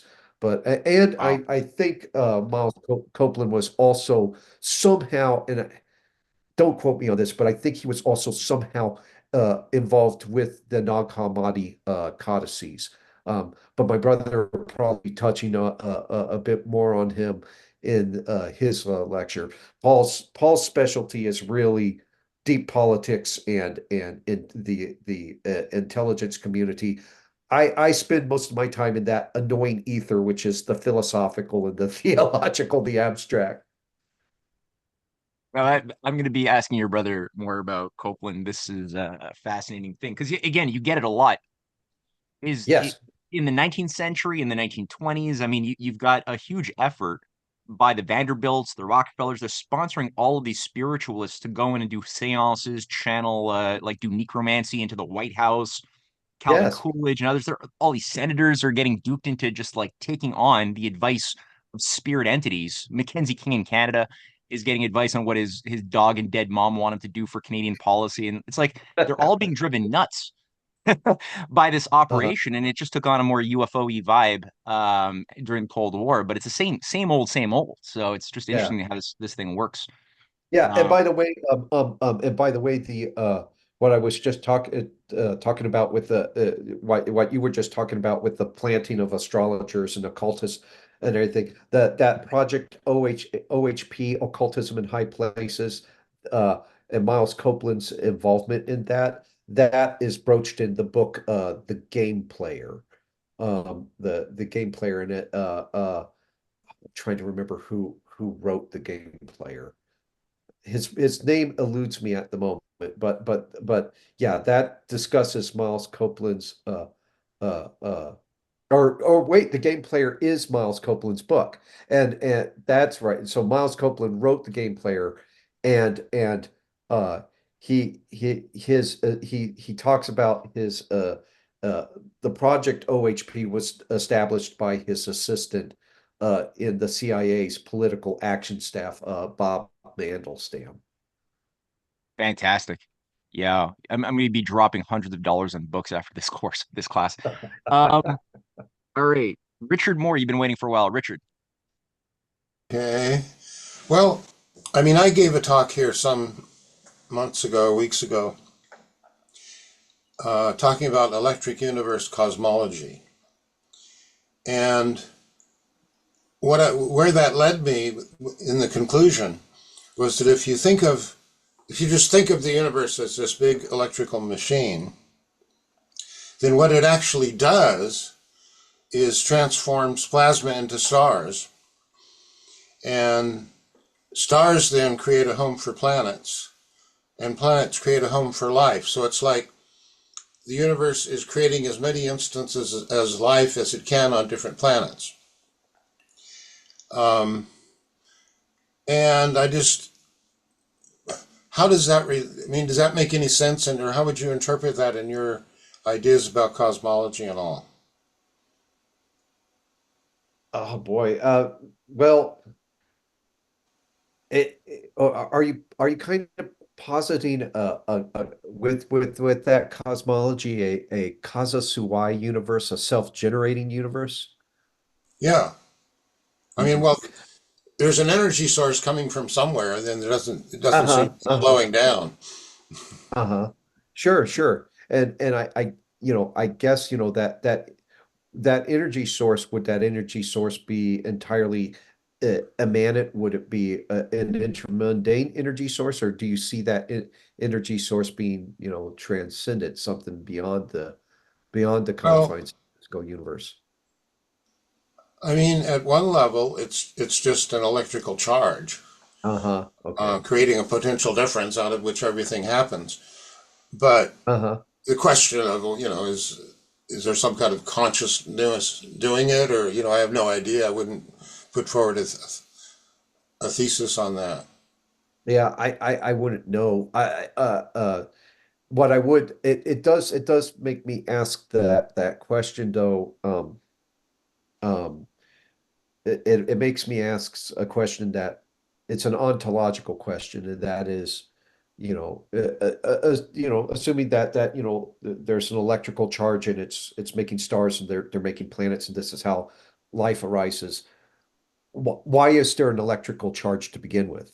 Why are there, stars to begin with? And why is there anything at all? Why is there something instead of nothing? And that's a question that's, an Well, ontological question. And I well, think that, oh, go ahead. Sorry. well, the only why I could come up with is that the existence of life is desirable. Yes, but So desire, that's the why. But to say that there's a why is and that it's desirable, it'd have to be desirable to somebody, to a person, to a mind. And that's where I would, where me as an Orthodox Christian, that's where I would go is, okay, well, if there's this electrical charge and everything is coming into being as a result of it, but it's there for a reason. It's not there by itself. It's not self-sufficient. Why is there an electrical charge to begin with? Why is there something instead of nothing? Well, because there's a mind beyond it, and that mind is what, Orthodox Christians would call God. Yes, but if you think of this as creating all of these planets with all of these life forms Uh-huh. in it, that's fine for God, but it makes Christianity seem kind of parochial. On How this one so? little planet, there's this one little religion, and it's hard to think of it as a big deal. Uh-huh.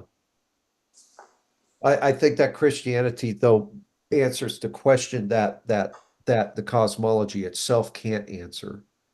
And that is, why I'm not sure that it makes it necessarily parochial. It's just a how, and the cosmology is giving us a how, but it's not giving us a why, Yeah. and the why would be, in my view, God. Oh, thank you. You're welcome. All right. Jerry's got a question on, and again, based on what was just discussed between Richard and Philip, I highly, highly, highly want people to take the time this week to read the Leibniz versus Clark debate, which deals with this, oh, in so many beautiful angles. We can't take this for granted. This type of simple question is not there are simple answers in a way, but you got to earn them. There's so much work, merit, even going there. So yeah, I highly recommend lifting the metaphysical weights being provided by this question of the Leibniz versus Clark debate. The Jerry's got a question on fallen angels. Jerry. Yes. Can you hear me all right? Yeah. Yes? Oh, good. Yes, that was a wonderful presentation, Like you kind Mr. of Jones. uh, And Oh, wait. I, Philip, can you hear okay. Jerry okay? Philip? Uh, kind of cutting in and out. Kind of cutting in and out. Can you hear me? Yeah, I we can can hear hear you you great. fine. Yeah. Well, Mhm. Jerry, ask your Okay. question, and if he can't hear you, I'll try to recapitulate as best I can. Okay. Okay. Okay. I well, I like your presentation in connecting this UFO to the science fiction writers like L. Ron Hubbard and all this, but also the connection of science fiction to what you called interplanetary Gnosticism. That's a wonderful expression. I really like that. But it's because in my mind, Gnosticism is fiction. I mean, they make this shit up. It's not real. It's their interpretation of, and and you also mentioned this, they have this idea that man is embodied fallen angels. And when you said that, it kind of touched a point in what I've been reading. Lately, I've been doing some research on fallen angels, um, particularly Paradise Lost with John Milton. I'm a big fan of Milton. And this whole idea of fallen angels is a myth. It's nowhere in the Christian Bible. It's nowhere in the Jewish scriptures. It's the best they can do is say it's in one of these things called the Book of Enoch, which was rejected by both religions. So it is just a myth. And I like Milton's at least attempt to deal with this in a positive way. But this whole Gnostic interpretation of this same myth, it's I would like if you could elaborate that on a little more, because I want to see the way in which these Gnostics are trying to use this myth of the fallen angels. If you could do that for me, please. Sure, sure. Um, um, well, the ancient Gnostics, they didn't quite advance the belief that man was an apostate angel. That was a neo-Gnostic innovation by Jacob Levi. Um, but it was Gnostic in that it affirmed the docetistic or matter-loathing view of physical embodiment as advanced by the Gnostics. So Levy was the one who really advanced this heretical angelology. That was kind of his little contribution to that continuum, and that's you see it chronically throughout modern ufology. This recurring angelic motif. You see it in science fiction novels, science fiction movies. Like for instance, I was watching the other night. I was watching The Abyss again, and in The Abyss, at one point, one of these characters sees these aliens, these underwater dwelling aliens, and later on, he lapses into some sort of coma, and then later on he wakes back up and he says to a character played by Ed Harris and everything, "Well, I thought I saw the angels coming for me." So the neo-Gnostic interpretation of angels, that's entirely Levy's interpretation. That's his little contribution. Um, um, where the Gnostics really where they really screwed with this notion of extra mundane beings, whether they be angels or demons or something else, where they really screwed with that was where they used they basically rigidly tiered the heavens. They advanced these cosmologies where you had, like the third heaven, and the just above this is another plane of extra mundane beings, and then beyond them is another plane, and what have you. The whole reason that they did that was in hopes of distancing uh, God from the creation. What they considered the true God, because on Gnosticism, the true God created nothing.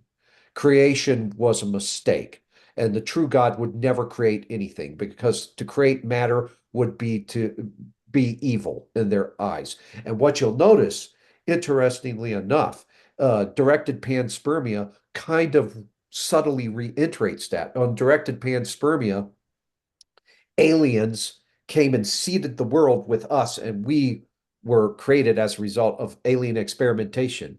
But they created us using pre-existing matter. Well, right there you have again this kind of Gnostic notion. Well, surely the high God would never sully himself with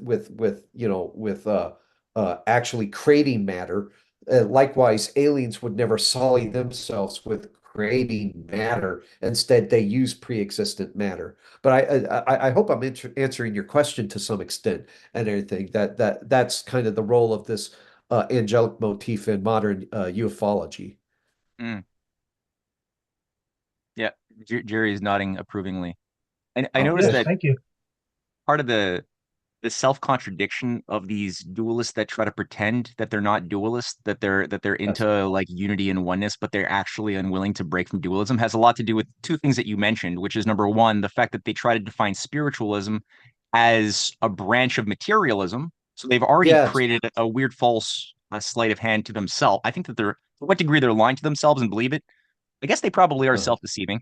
But number two is that by trying to assert that the creator is the uncreated creator is completely incapable of interacting with creation, because the creator is somehow this beyond good and evil being. But then Yeah, creation that we live in is so full of evil that they have to account, like you said, for all of these spiritual, philosophical backflips, these super complex stories of this in-between realm of somehow this creator creating these disembodied spirit entities or archons or right. whatever that for some reason Archons, are aeons, yeah. yeah, and it's like, and they started developing these complex attributes to each of these archons that start having sex with each other to replicate, and then Yeah. at some point one of them is stupid enough, ignorant enough to then create a baby that's an abomination, but then becomes the creator god of the Bible, that then creates all Right. evil. And it's like,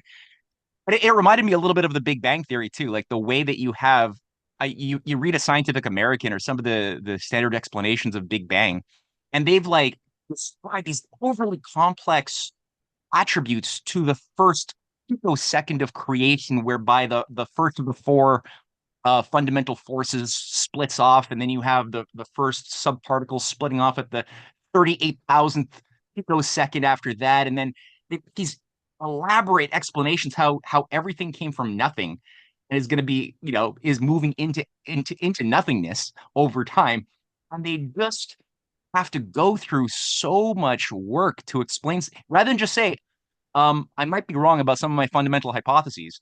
Rather than just Yeah. admit a little bit of humility, they won't allow it. They have to just do this super elaborate thing. It's kind of a Yeah. joke.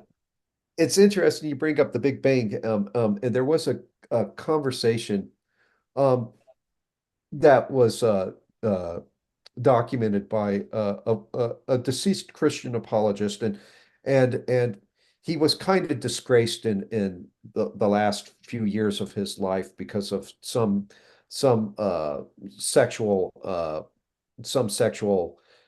scandal that he was wrapped up in. But I mean, that happens, and that's by no means grounds upon which to dismiss his observations. But Ravi Zacharias, um, he's the apologist. He was in a discussion with some scientists, and he asked the scientist at one point, "What came before the Big Bang?" And they said a singularity. It's like, "Ooh, that's a nice word." Well, what's a singularity? Well, singularity is the point at which all the scientific laws, the laws of physics, break down. They no longer apply. So theirs is not even a scientific starting point. It's the, it's equally as mysterious. It's equally as mystical.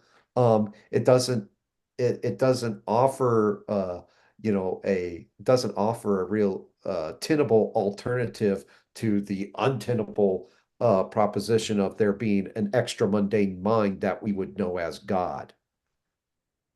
Mm-hmm. Cool. I had seen earlier on Monty raise a digital hand, but I don't know if Monty, was your question answered, or did you still want to? Uh, yeah, I've just been fascinated. Thank you very much for the presentation. And Thank uh, you. I was just curious. This time of year, I've got to suffer through some of my friends around the socialist communist side about the birth date of Engels. And I'm just wondering, it appears like Malthus, he was a driver to try to justify something and a really kind of the bulldog behind Darwin. But does Engels to you have any of this Gnostic roots insofar as, because I know he was against the idea of nationalism, of family, of religion.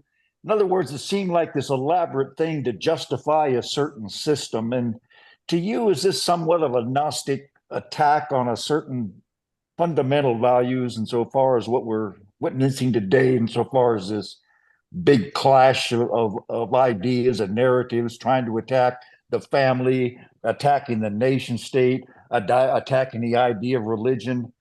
Is there any kind of a Gnostic thing behind him insofar as being a German philosopher and what he represented? Absolutely, absolutely, there is. And if you really want to look into the Gnostic beliefs of Engels and of Marx. A really great source to do it through would be Eric Voegelin's The New Science of Politics. Um, and another fellow who's been lecturing on it here as of late, and I'm at variance with him on a few points, but has been James Lindsay. But to kind of give you an idea of the Gnosticism that that Engels beliefs were deeply tinctured by. Um, where Gnosticism derided the cosmos, the created cosmos, the created order. Um, Engels derides the social cosmos, and when I use the word cosmos, I use it to mean the ordered arrangement. And again, it's this belief that everything that is external to man, that everything in this created world is somehow irredeemably corrupt.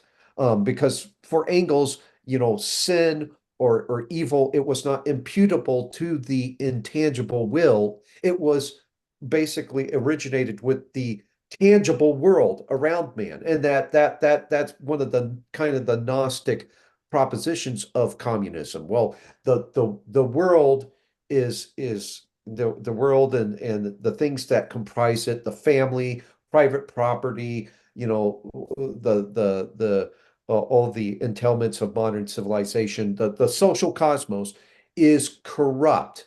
And so it is not a matter of changing man from the inside out, but changing him from the outside in by changing his surroundings, bringing about the communist paradise, the world, emanatizing the eschaton, bringing the eschaton into history. And in so doing, man will change accordingly. Man will just be good and be angelic, and eventually, and you'll find this autotheism lacing a lot of Marx's writings, his philosophical writings and his letters with Engels. Man will eventually become God. So there you have the apotheosis mysticism of Gnosticism. I hope I gave you a good answer, but I'm no Eric Voegelin. He really touches on that topic in depth.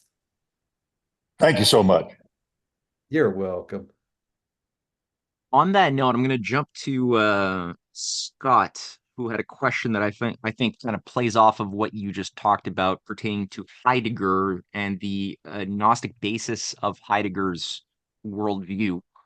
For those who don't know, Martin Heidegger was a leading Nazi philosopher, very, very influential in the post-World War II age.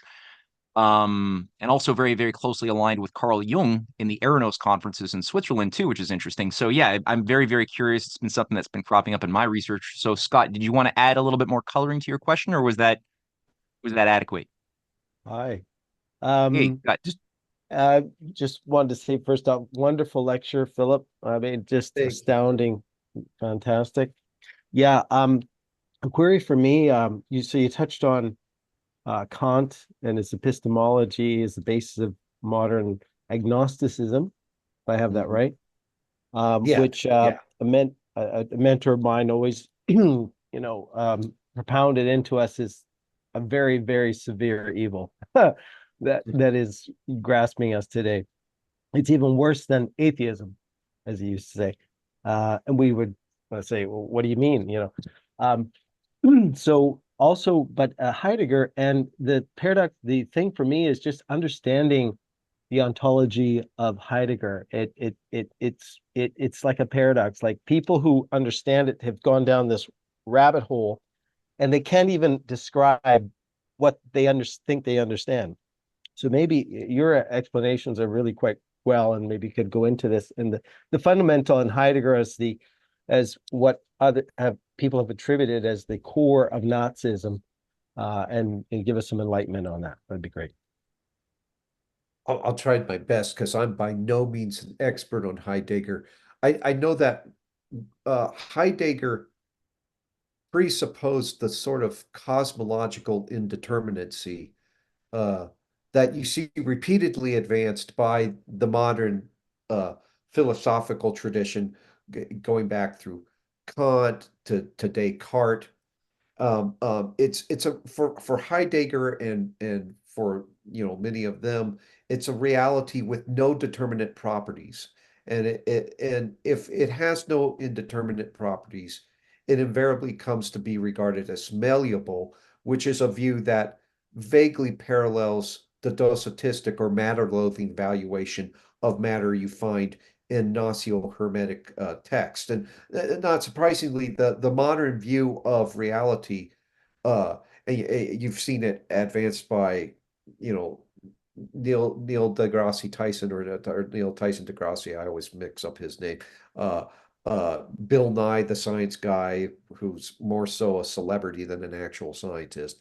But a lot of people they advance this modern view of reality that analogizes matter to pliable substances like clay or certain plastics. And the foundations of this view were already established, like I said before, by Sir Francis Bacon, uh, um, who basically divested the cosmos of a telos, and he denied purposiveness in the universe. He denied teleology. He believed that teleology was just a philosophical and theological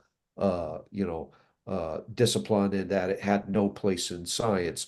But the problem is, and the interesting thing is that um, um, you have with Sir Francis Bacon the beginning of a scientific materialism, and which would only countenance reality as uh, materiality, as nothing more than matter. But at the same time, because of the dysteleology of the belief system, it gravitates towards this allergy towards matter, and this belief that matter is going to dematerialize at a certain point. We see this kind of crescendoing with the transhumanist movement. The transhumanist movement, of course, believes that matter will collapse, and there'll be this informational reality, the singularity, and which is basically their reiteration of the pleroma.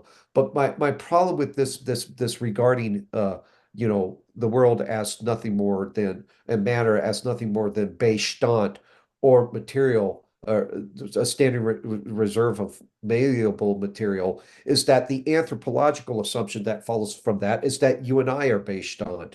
And you can see where the Nazi eugenicists certainly treated humanity like Bestand. Humanity's just a reactive animal to be experimented on. Hence, 6 million Jews dying. So that would be my take on Heidegger, and I hope I gave you a decent answer there. Yeah, I think that's a pretty good thumbnail sketch. I Yeah, I was thinking about his idea of thrownness too, that we're not to be held accountable for our actions because each individual is possessed almost by a higher force of the aid that we're within. Or, Jung had his own variations on the archetypes, that Hitler or whomever can't be held responsible because he's possessed almost by like Odin and the collective unconscious that possesses us almost. So again, free will has no meaning, and then you can make excuses for anything you do because you're just adapting to the circumstances beyond your control of the age that you're in, as he justified himself being a Nazi leading philosopher. And he's like, I'm okay with that. It was consistent with my philosophy. Yeah, So it was like what you were saying earlier in your presentation, that they want to dissolve the individual into some collective hive as their sense of like the oversoul yeah, idea, right? So they find different ways of making that happen, but that's the idea: is dissolve the individual to some variation of the same friggin' theme, collective yeah. unconscious or archetypal or whatever. And Uh-huh. yeah, Heidegger seemed to do that. And another point to make, because Heidegger kind of adopted this determinism, so nobody's accountable for their own actions. It's all determined by, by the indwelling Odin or whatever that's with you. But that claim is really, and this is the case with also biological determinism, that the claim is self-refuting, because if one claims that determinism of that sort or any other sort is objectively true, then the claimant must demonstrate how he or she came into possession of the requisite free will to argue for determinism. So how does the determinist know that he or she was not hardwired to interpret data deterministically from the beginning? If all human thought is determined, then no one possesses the requisite free will to infer and advance arguments. The determinist attempts to infer and advance the arguments for determinism. So all human inferences, including those of the determinist, assume the existence of free will. So the determinist assumes as a necessary precondition the very same thing that he or she rejects. So Heidegger, in order to promote this belief system and everything, his theories, concerning human behavior and the rejection of free will, he had to at one point rise above the determinism the very determinism that he was positing. Yeah, it's you're touching on one of the fundamental self-absurdities of all of these types of thinkers. It's like, oh yeah, I deny the existence of free will. It's like, oh yeah, when did you choose to do that? Because that was it. At some point, you made a Yeah, choice. yeah. So, Are you, as a free moral agent, telling me this? what am I talking to at this point exactly? Yeah, exactly. Yeah, right. That's funny. All right. So, how are you doing for time? You got time for a few more questions? Yeah, sure. Whatever works for you guys. Yeah, okay. Um, Kevin Champagne had a follow-up question. Yes. I don't know why I didn't think about it earlier. In my previous question, I asked about Rupert Sheldrake, but another guy who works his things these days, who is a big fan of Carl Jung, would be Jordan Peterson. Yes. Who looks more and more to be a Gnostic priest. I mean, his suit, his good and evil suit. You have this quote that he said like a couple of years back. Someone told him, this quote by Nietzsche: "When you stare long enough into the abyss stares back into you." And he answers something like, "Well, yeah, at the at the end of the abyss, you might find the light." Stuff like that. That Yes. I like. Holy shit! And I want to mention Jordan Peterson, and another guy also that I think is very pertinent to this discussion is Eric Weinstein, because well, first of all, he started the intellectual dark web. Jordan Peterson was in it, and lately, I think in the last year or two, Eric Weinstein started to get interested into the UFO phenomenon. Right, so all these guys, these snake slimy dudes, are kind of converging on the same topics, right? Basically Gnosticism, UFOs, and this kind of new technocratic government scheme. So what do you have to say about these guys? Oh boy. So yeah, I mean, you're right. Jordan Peterson's extremely problematic, especially with his uh his dogmatic embrace of Jungian psychology. And I was listening to one talk by Jordan Peterson, wherein he was basically saying that the Jungian shadow, the darkness within us, is actually a necessary component of humanity. It's what we need. It's what gives us that, I guess, that vicious edge to survive in a world of unfettered capitalism, to compete, what have you. And I would have serious problems with that contention. It seems as though he's, it's kind of a Manichaean view of darkness and light, of good and evil, where you have them viewed more so as equipotent forces. And of course, if you view good and evil as equipotent forces, then the ontology that follows from that is very it's a world where the where corruption is a necessity, and that it'll never be expunged. Um, um, so in that regard, I think that there's a lot of problems with Jordan Peterson, and I mean for all his merits, and he does have a few merits. I mean, there's something to be said for his admonitions concerning cleaning one's room and assuming responsibility, and his arguments against toxic masculinity. I agree with him on the, to some extent on that the feminization of men is a problem. But I guess uh, my real big problem though is he's to an inordinate degree informing modern conservatism and everything. And modern conservatism, though, of course, doesn't even resemble, the conservatism of, say, Edmund Burke or the conservatism of G.K. Chesterton. And so it's modern conservatism is kind of deeply tinctured by some of these Gnostic and problematic ideas to some extent. I think that's one of the reasons that you see coming out of the right wing as an answer to the Gnostic political religion of wokeism. You saw QAnon, which, QAnon, apart from being, an exercise in disinformation, it also was kind of a gnosis unto itself. Oh, well, we're in possession of gnosis, and Trump is our avatar and what have you. And so yeah, I think that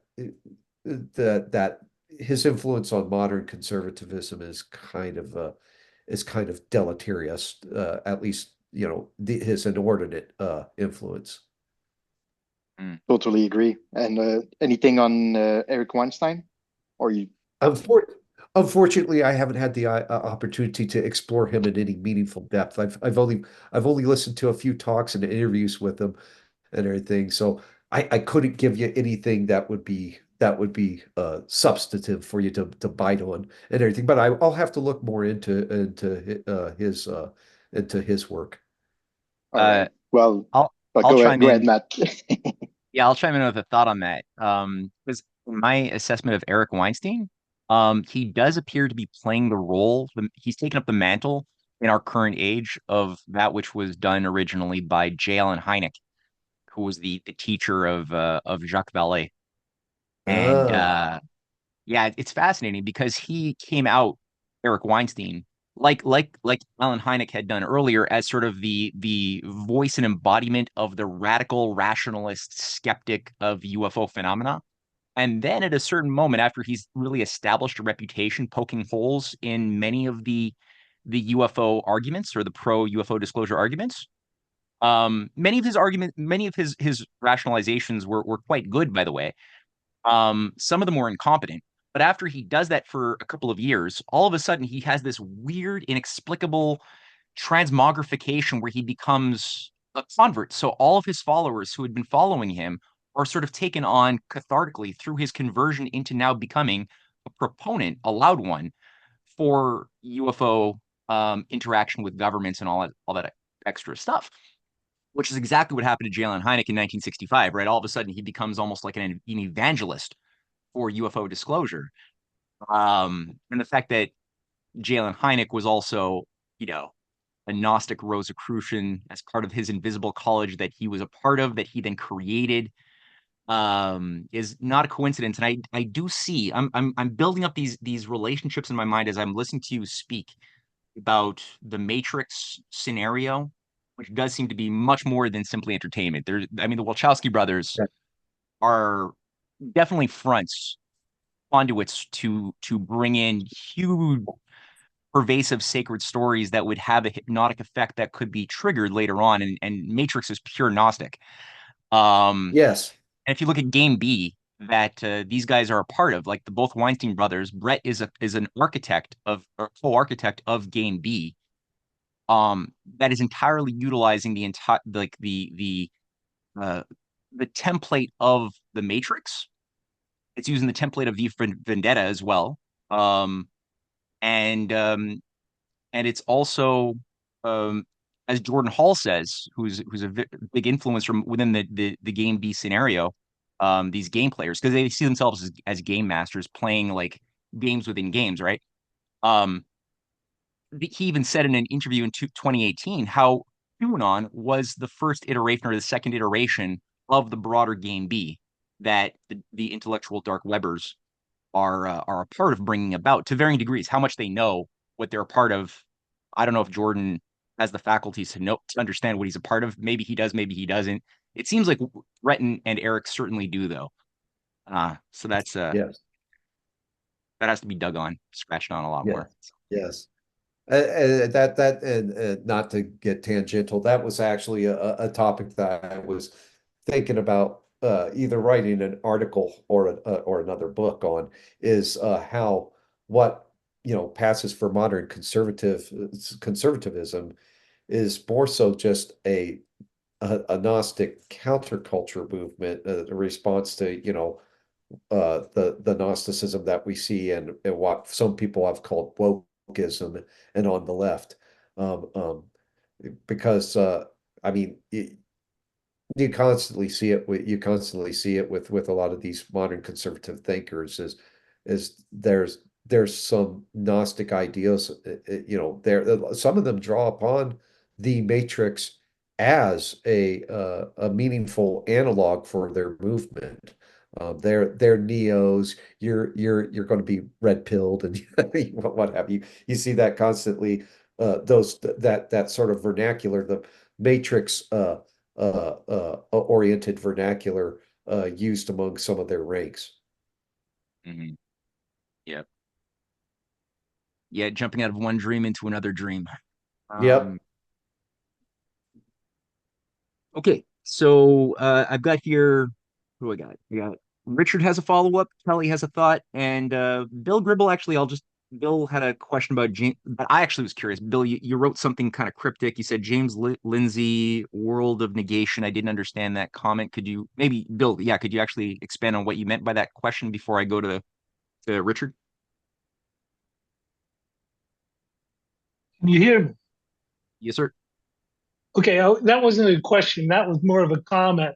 And I guess I've been infected with James thinking also. And one of the things that I guess made me thought about is our culture of negation, that we negate everything. We Yes. live to negate.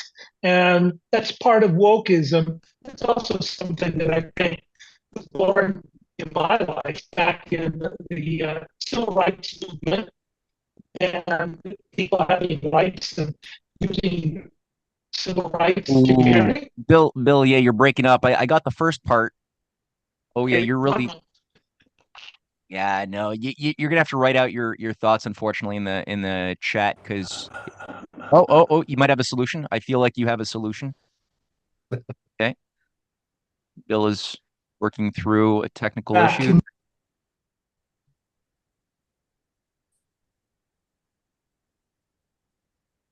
It just got a lot worse. In fact, it's like not your sound is non-existent now. Okay. Okay. All right, last Okay. chance. All right. Sorry. But if you want to write it down, we have a little bit of time still. So if you have time to write down your basic thoughts, I can't write worth a shit, and I don't text, and I like conversation. I like listening very much. Okay. Well, we're actually hearing you now. So try again. James Lindsay, a lot of negations, but Yeah. He describes the world has become our current, I guess, database and social media based world culture seems to be based again on negation. We negate this, we negate that. It's like an I got you world. And it's, backstories and conspiracies and so the world isn't just as it appears. And I guess I've watched this now for many years, and I would have to say that in front of quote unquote wokeism and social media, this kind of developed back in the U.S. with civil rights movements and the adoption of civil rights being used as, ferreting out more and more victims, and that became unreal. And I think from the talks that I've listened to here, I picked up the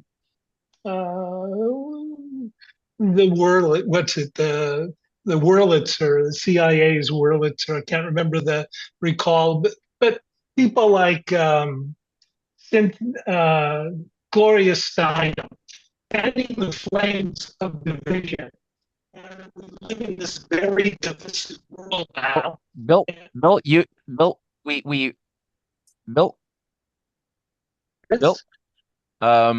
we heard you up to Gloria Steinem, but then everything broke down again. Sorry. Okay. Well, Bill, did you want to comment on any of that, or? Well, sure. And you're making an excellent point that we are living in a world that's just obsessed with negation. And in this regard, I think that James Lindsay does do a good job. He does do a good job touching on that. Where one of the points of departure where I have to part ways with James Lindsay is like, for instance, his misunderstanding of like the Orthodox Christian doctrine of theosis, because he believes that it's just another form of autotheism, of the promotion of the man God, and it's not. But at any rate, if you look at for instance, Herbert Marcuse, um, Herbert Marcuse, condensed the principles of Hegel's dialectical logic, which of course would inform Marx and inform Marx and Hegel and a lot of the communist revolutionaries, a lot of which went into this syncretistic blend that we now call wokeism. But he condensed Hegel's Hegel's principles to a single relativistic aphorism. He basically said that which is cannot be true. In other words, that which is reality as it is. Reality, of course, is afflicted by, certain maladies like, racism, genocide, possible nuclear holocaust. What he did was he conflated these maladies with reality itself. And so as a result, concluded that which is reality, the established facts of the world, the established reality, cannot be true. And that's why all of the proteges of Hegel, from Marx to your modern woke activists, they seek constant negation. That which is cannot be true. That which is must be negated. The established reality must be negated. And so it's kind of like it's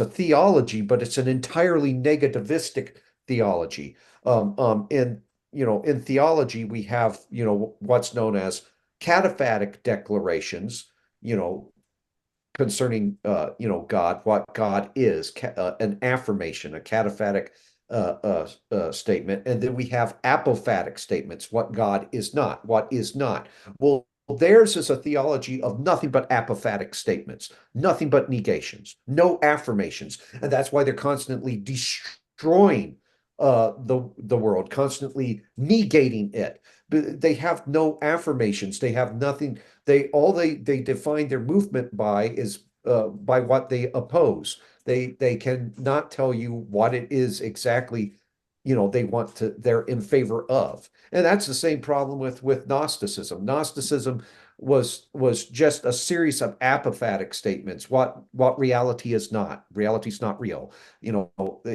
Humanity is not humanity. Humanity is actually this. It's malleable. It established itself on a series of negations. And so as a result, it ends up negating itself. And so, yeah, I mean, I agree with you entirely. We're kind of wrapped up in the negation of established facts. Philip, Phil, this morning I wake up, I catch the morning Euro Dollar University broadcast on what's going on globally, economically. And I wake up to the rupee, the Indian rupee, they're shorting, the Bank of India is shorting the US dollar. And some of the brightest economical finance managers in the last few decades, of course, have come from the Jains. And interesting, they don't just walk around with masks and sweeping the floor so that they don't kill an ant, but they're also the biggest proponents of neti, not this, not this. And their approach to finding truth is whatever is permanent, that's the truth. And so they look for anything that's impermanent and they say, not Bill, that. Yes. so we discovered that we have a 60-second window of functionality on Yes. your microphone, and then it always self-destructs after 60 seconds. It breaks down. So we got the gist of what you were saying, but you broke down at a certain point. It's weird. I'm sorry. Well, I'll come up with another mic It's beyond. in the future. Can you hear me? No, Okay. no, I get. Well, It's a took issue beyond control. is that sink back in the negation? Okay. Neti. Neti. That we can. Yes. Okay. I think it kind of sounds like it does. It kind of sounds like it's a kind of a negating view. And it kind of harkens back to that Gnostic derision for history, because history is, a defining feature of history is change. And the Gnostics hated that, at least the ancient Gnostics did. The Gnostics hated that because this process of change that's, we know as history keeps things from assuming a status of permanence, a condition of permanence, and ultimately prevents homogeneity. Because for the Gnostics were kind of like, they were dualist. There was a radical metaphysical dualism to their, in their belief system, but they were also normative monist, in my view, because they believed that all ought to be one, all ought to be the same. And you kind of see ideologized and sociologized, you see that doctrine promoted among the global elite, among, your Council on Foreign Relations, your Trilateral Commission, and most recently the WEF, the World Economic Forum. There's this monistic impulse to draw in and to bring into the point of singularity, to homogenize to the point where the individual is completely subordinated to the collective. You will own nothing and you will be happy. So yeah, I think part of the spirit of the age is one of negation. Yep. Absolutely. Thank you. All right. So we got here two more final questions here, then we have to close it up. So we got Richard who wants a follow-up, and then we got Kelly, if he's still there. So Richard. Okay. Well, first of all, I have to admit that almost everything you guys have been saying has been over my head. Either I'm sorry. the concepts, the terminology. Well, that's, but how does one learn? So my questions kind of come back. They're always related to things I believe. I'm trying to relate to what you're doing by saying how I see things and then getting feedback. So you asked the question why about this universe creating life, Well, I'd say it's a consciousness and it's about love. I guess you call it God. To me, it's Sure. the spirit of love somehow. And part of that is we have, in none of the lectures, I don't think we've really talked about consciousness per se. So my belief is that consciousness is something quite different apart from the physical world. It interacts with it, but it's not physical. Yes, I agree with you on that. I don't think that consciousness is an emergent property of matter.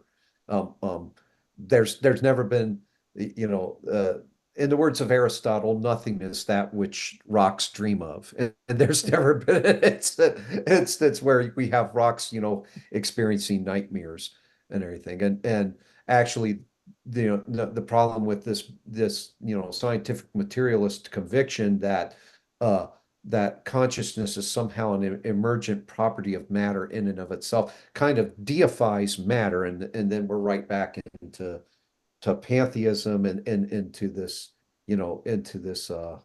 this kind of autotheism. But I would agree with you on that consciousness is something that is not reducible to matter.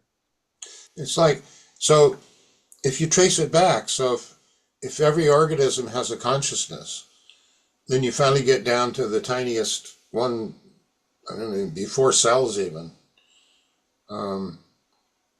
So it's almost that consciousness was involved in the original creation of life. Yeah, I would agree with that. I believe that there is a consciousness involved in the creation of life, that there is a mind, and there's a mind behind the universe. I would not be at variance with you on that. Well, I'm glad I brought it up then. Thank you. Hey, you're welcome. Yeah, that's cool. I'd also recommend if people want to take out a notebook and just write this down, Plato's Philebus dialogue on the one, the many, and the infinite. Lot to chew on the Philebus dialogue, where he's intervening on the early monists and those who only believe in multiplicity or some combination of the two, but bypass the hard work that is required to locate the many embedded within creation. So they skip from one extreme to the other, the oneness to the infiniteness, or the infiniteness to the oneness. And they don't take the time to work their mind to evaluate the reasons for the very specific number of harmonic beats within an octave, or the certain quantization harmoniousness that we find within the boundary conditions of anything ponderable. So again, Philebus dialogue, Philes. No, I totally didn't spell it right. Philebus dialogue is super, super, super good. Good reading there. All right, so Ellie, then Johnny, we'll get the last question. So Ellie, you still there? I'm still here, yeah. Great presentation, Philip. Thank you. There's Thank you. so many, you're so knowledgeable in just about everything, philosophy, religion, history, physics. It's wow. And I needed a dictionary to I'm beside me sorry. as you're that's okay. In fact, that's a good thing. Yeah, my chariot of the gods. When I was a young boy, like the Apollo 11 and everything like that, I Yeah. picked up this copy of Chariot of the Gods, and it kind of changed my life as a young boy. And even today, even though there's no proof, God was a spaceman or anything like that, there's still that idea that it's still inside me. It hasn't gone away, but it led me to just question everything. And I don't know what my point is here, but that did change my life. Uh-huh. I think it Chariot of changed a the lot. gods. Yeah, I think it changed a lot of people's lives because, uh, uh, you know, ex ostensibly this narrative of extraterrestrial gods of aliens, it proffers a great deal of of explanatory unity, which is something that we as human beings we crave. We want comprehensive knowledge concerning everything. And I remember when I was a kid, my dad got the book and he wouldn't stop talking about it, but I don't think he ever read it from start to finish. It really kind of it was at the time it was satisfying. It was satisfying uh the question of creation without positing a creator, which for people like my father, who was something of a secular humanist, that was a very appealing. The problem with Chariots of the Gods, as is the case with any of these uh, extraterrestrial creatologies, is they posit the very same infinite regress that they accuse Christianity of, Orthodox. Well, what came before God? What came before God? Which is kind of a dumb question to ask when you consider the fact that with God, there is no before or after because God exists in a state of atemporality. There is no time. Um, um, and the same question, though, can be redirected to them with their creatology. Well, who created the aliens who created us? What came before them? What came before the Zeta Reticulans? What came before the Greys? That seeded this world with life and seeded that world with life. All it does, it's just nothing more than turtles all the way down. Once again, this infinite column of turtles all the way down. You haven't answered the question. All you've done is collapsed it into another infinite regress. Yeah, there's always a question to a question. Yes. And here we are today. Yeah, that's hilarious. I gotta say too, I have a very similar experience. My father also had a Chariots of the God by Daniken on his bookshelf. And I remember reading through some of my dad's notebooks and I was shocked to see because he didn't really speak too publicly about some of these thoughts he had, but he wrote in one of his notebooks, Jesus must be an alien. And I was kind of surprised to see that. But now I Uh-huh. kind of got a sense of where that stuff came from. And then yeah, And Eric, yeah. and you know what? Not to get too tangential, because I want to give my brother something to give you guys the next time around, and I know he's going to bring up this individual. Richard Doty actually promulgated that Jesus is an alien myth as well. He had passed that along to Linda Moulton Howe with all these documents. The aliens 2,000 years ago created this being to teach men about love and peace, and the underlying assertion being that Jesus was an alien, an alien avatar sent to humanity. So, but that came from Richard Doty, who is not the most truthful man around. Just ask Paul, not just ask Paul Benowitz, and he and Mirage Man, the documentary Mirage Man and the book Mirage Man, it's revealed poor Richard Doty was driven mad by the lies or Paul Benowitz was driven mad by the lies of Richard Doty. Richard Doty actively engaged in psyops against the man. So Yeah. that should tell you a little bit about the Jesus is a cosmonaut narrative. Yeah, absolutely. Oh, I look forward to that class. That's gonna be cool. Jerry just wrote, don't worry about the aliens, Trump will deport them.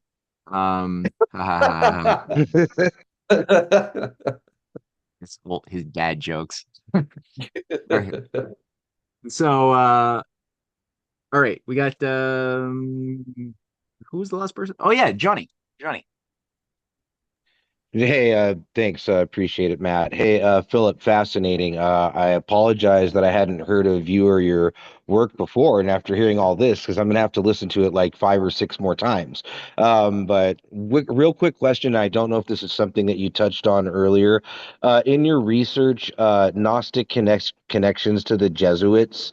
Do you have anything on that at all you could share, or any findings you might be able to add? Unfortunately, I don't. I haven't broached the topic of Jesuitism too closely. I do know that the late Malachi Martin, who was actually a friend of mine. Hmm. So I used to work with a syndicated radio talk show host by the name of Michael Corbin, who was the guy who cued us into this UFO deception. Um, um, but he was friends with Malachi Martin. Malachi Martin did an entire expose on the Jesuits. I think the name of the book is just The Jesuits, and he would probably be a more authoritative source to consult on that. Yeah, Appreciate it. I'll check it out. it's a good book. You should own that book. Unfortunately, it doesn't answer the question on the Gnostic origins of the Jesuits, but the more you scratch, yeah, it smells of it completely. And it does seem to be like a more refined incarnation of the Templars fused with certain other Franciscan games. There's definitely something dark that you're pointing towards. So yeah, you own Malachi. That's cool, Philip. I didn't know that you were friends with Malachi. That's very interesting. Well, Send I me wasn't friends direct. send me that, Matt. Okay, I, yeah, I'll I send you was a link. I wasn't friends directly with Malachi Martin, but I was friends with Michael Corbin, who was friends with Malachi Martin. As a matter of fact, you'll hear Michael Corbin's voice at the beginning of the Netflix documentary on Malachi Martin, because he interviewed Malachi Martin multiple times on his show. So you wouldn't say that Malachi in any way is a disinformation operative or nothing? Like the guy's I legit. I don't think so. And the funny thing is that many of his detractors uh, waited to say the mean-spirited things they say about him after he's dead. So, which Right. Mhm. how can I how can I retort, if I'm in the ground? So Yeah. All right.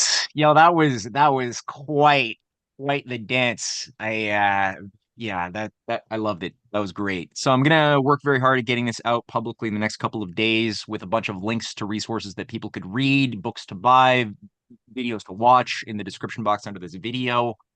The next 2 weeks, we're going to continue this thread. Next week, we've got Fox Green, who's going to dive into certain theosophical intrigues behind the growth of fascism. That's going to touch on the figure of Rudolf Steiner, Haeckel, the German monist and Darwinian of Germany, and he's going to go through just the political Gnostic spiritual connection from another angle. That'll be fun. That'll be next week, 2 o'clock, and then the week after, as promised, Paul Collins is going to pick up where Phil has left off, and God knows where he's going to take it, but it's going to be great. And I hope everybody can make it for those 2 upcoming sessions. Then Jerry has certain discoveries he's been making and sharing with me, and I'm really excited to see how these bombshells blow, but that are going to blow up, as in not blow, but sorry, bad Freudian slip there. Jerry always blows my mind, and it's going to tackle some deep history of Russia, and the Vikings. So that's going to be probably something that's going to be more relevant to today's situation than people realize. And I would imagine, Jerry, can nod yes or no. Fascism, will I be able to understand fascism better as well I'm through not the going to go Vikings? that far. Okay.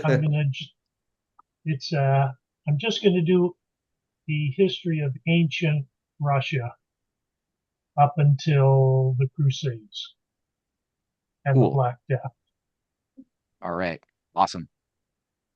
Well, so yeah, we got a lot of. It'll be fun. Yeah, this holiday season is going to be going to have a lot of metaphysical gifts. So, thank you, Phil. Thank you, everybody, and looking forward to seeing you all Thank you next so week. much, guys. Thank you very much. It was a pleasure.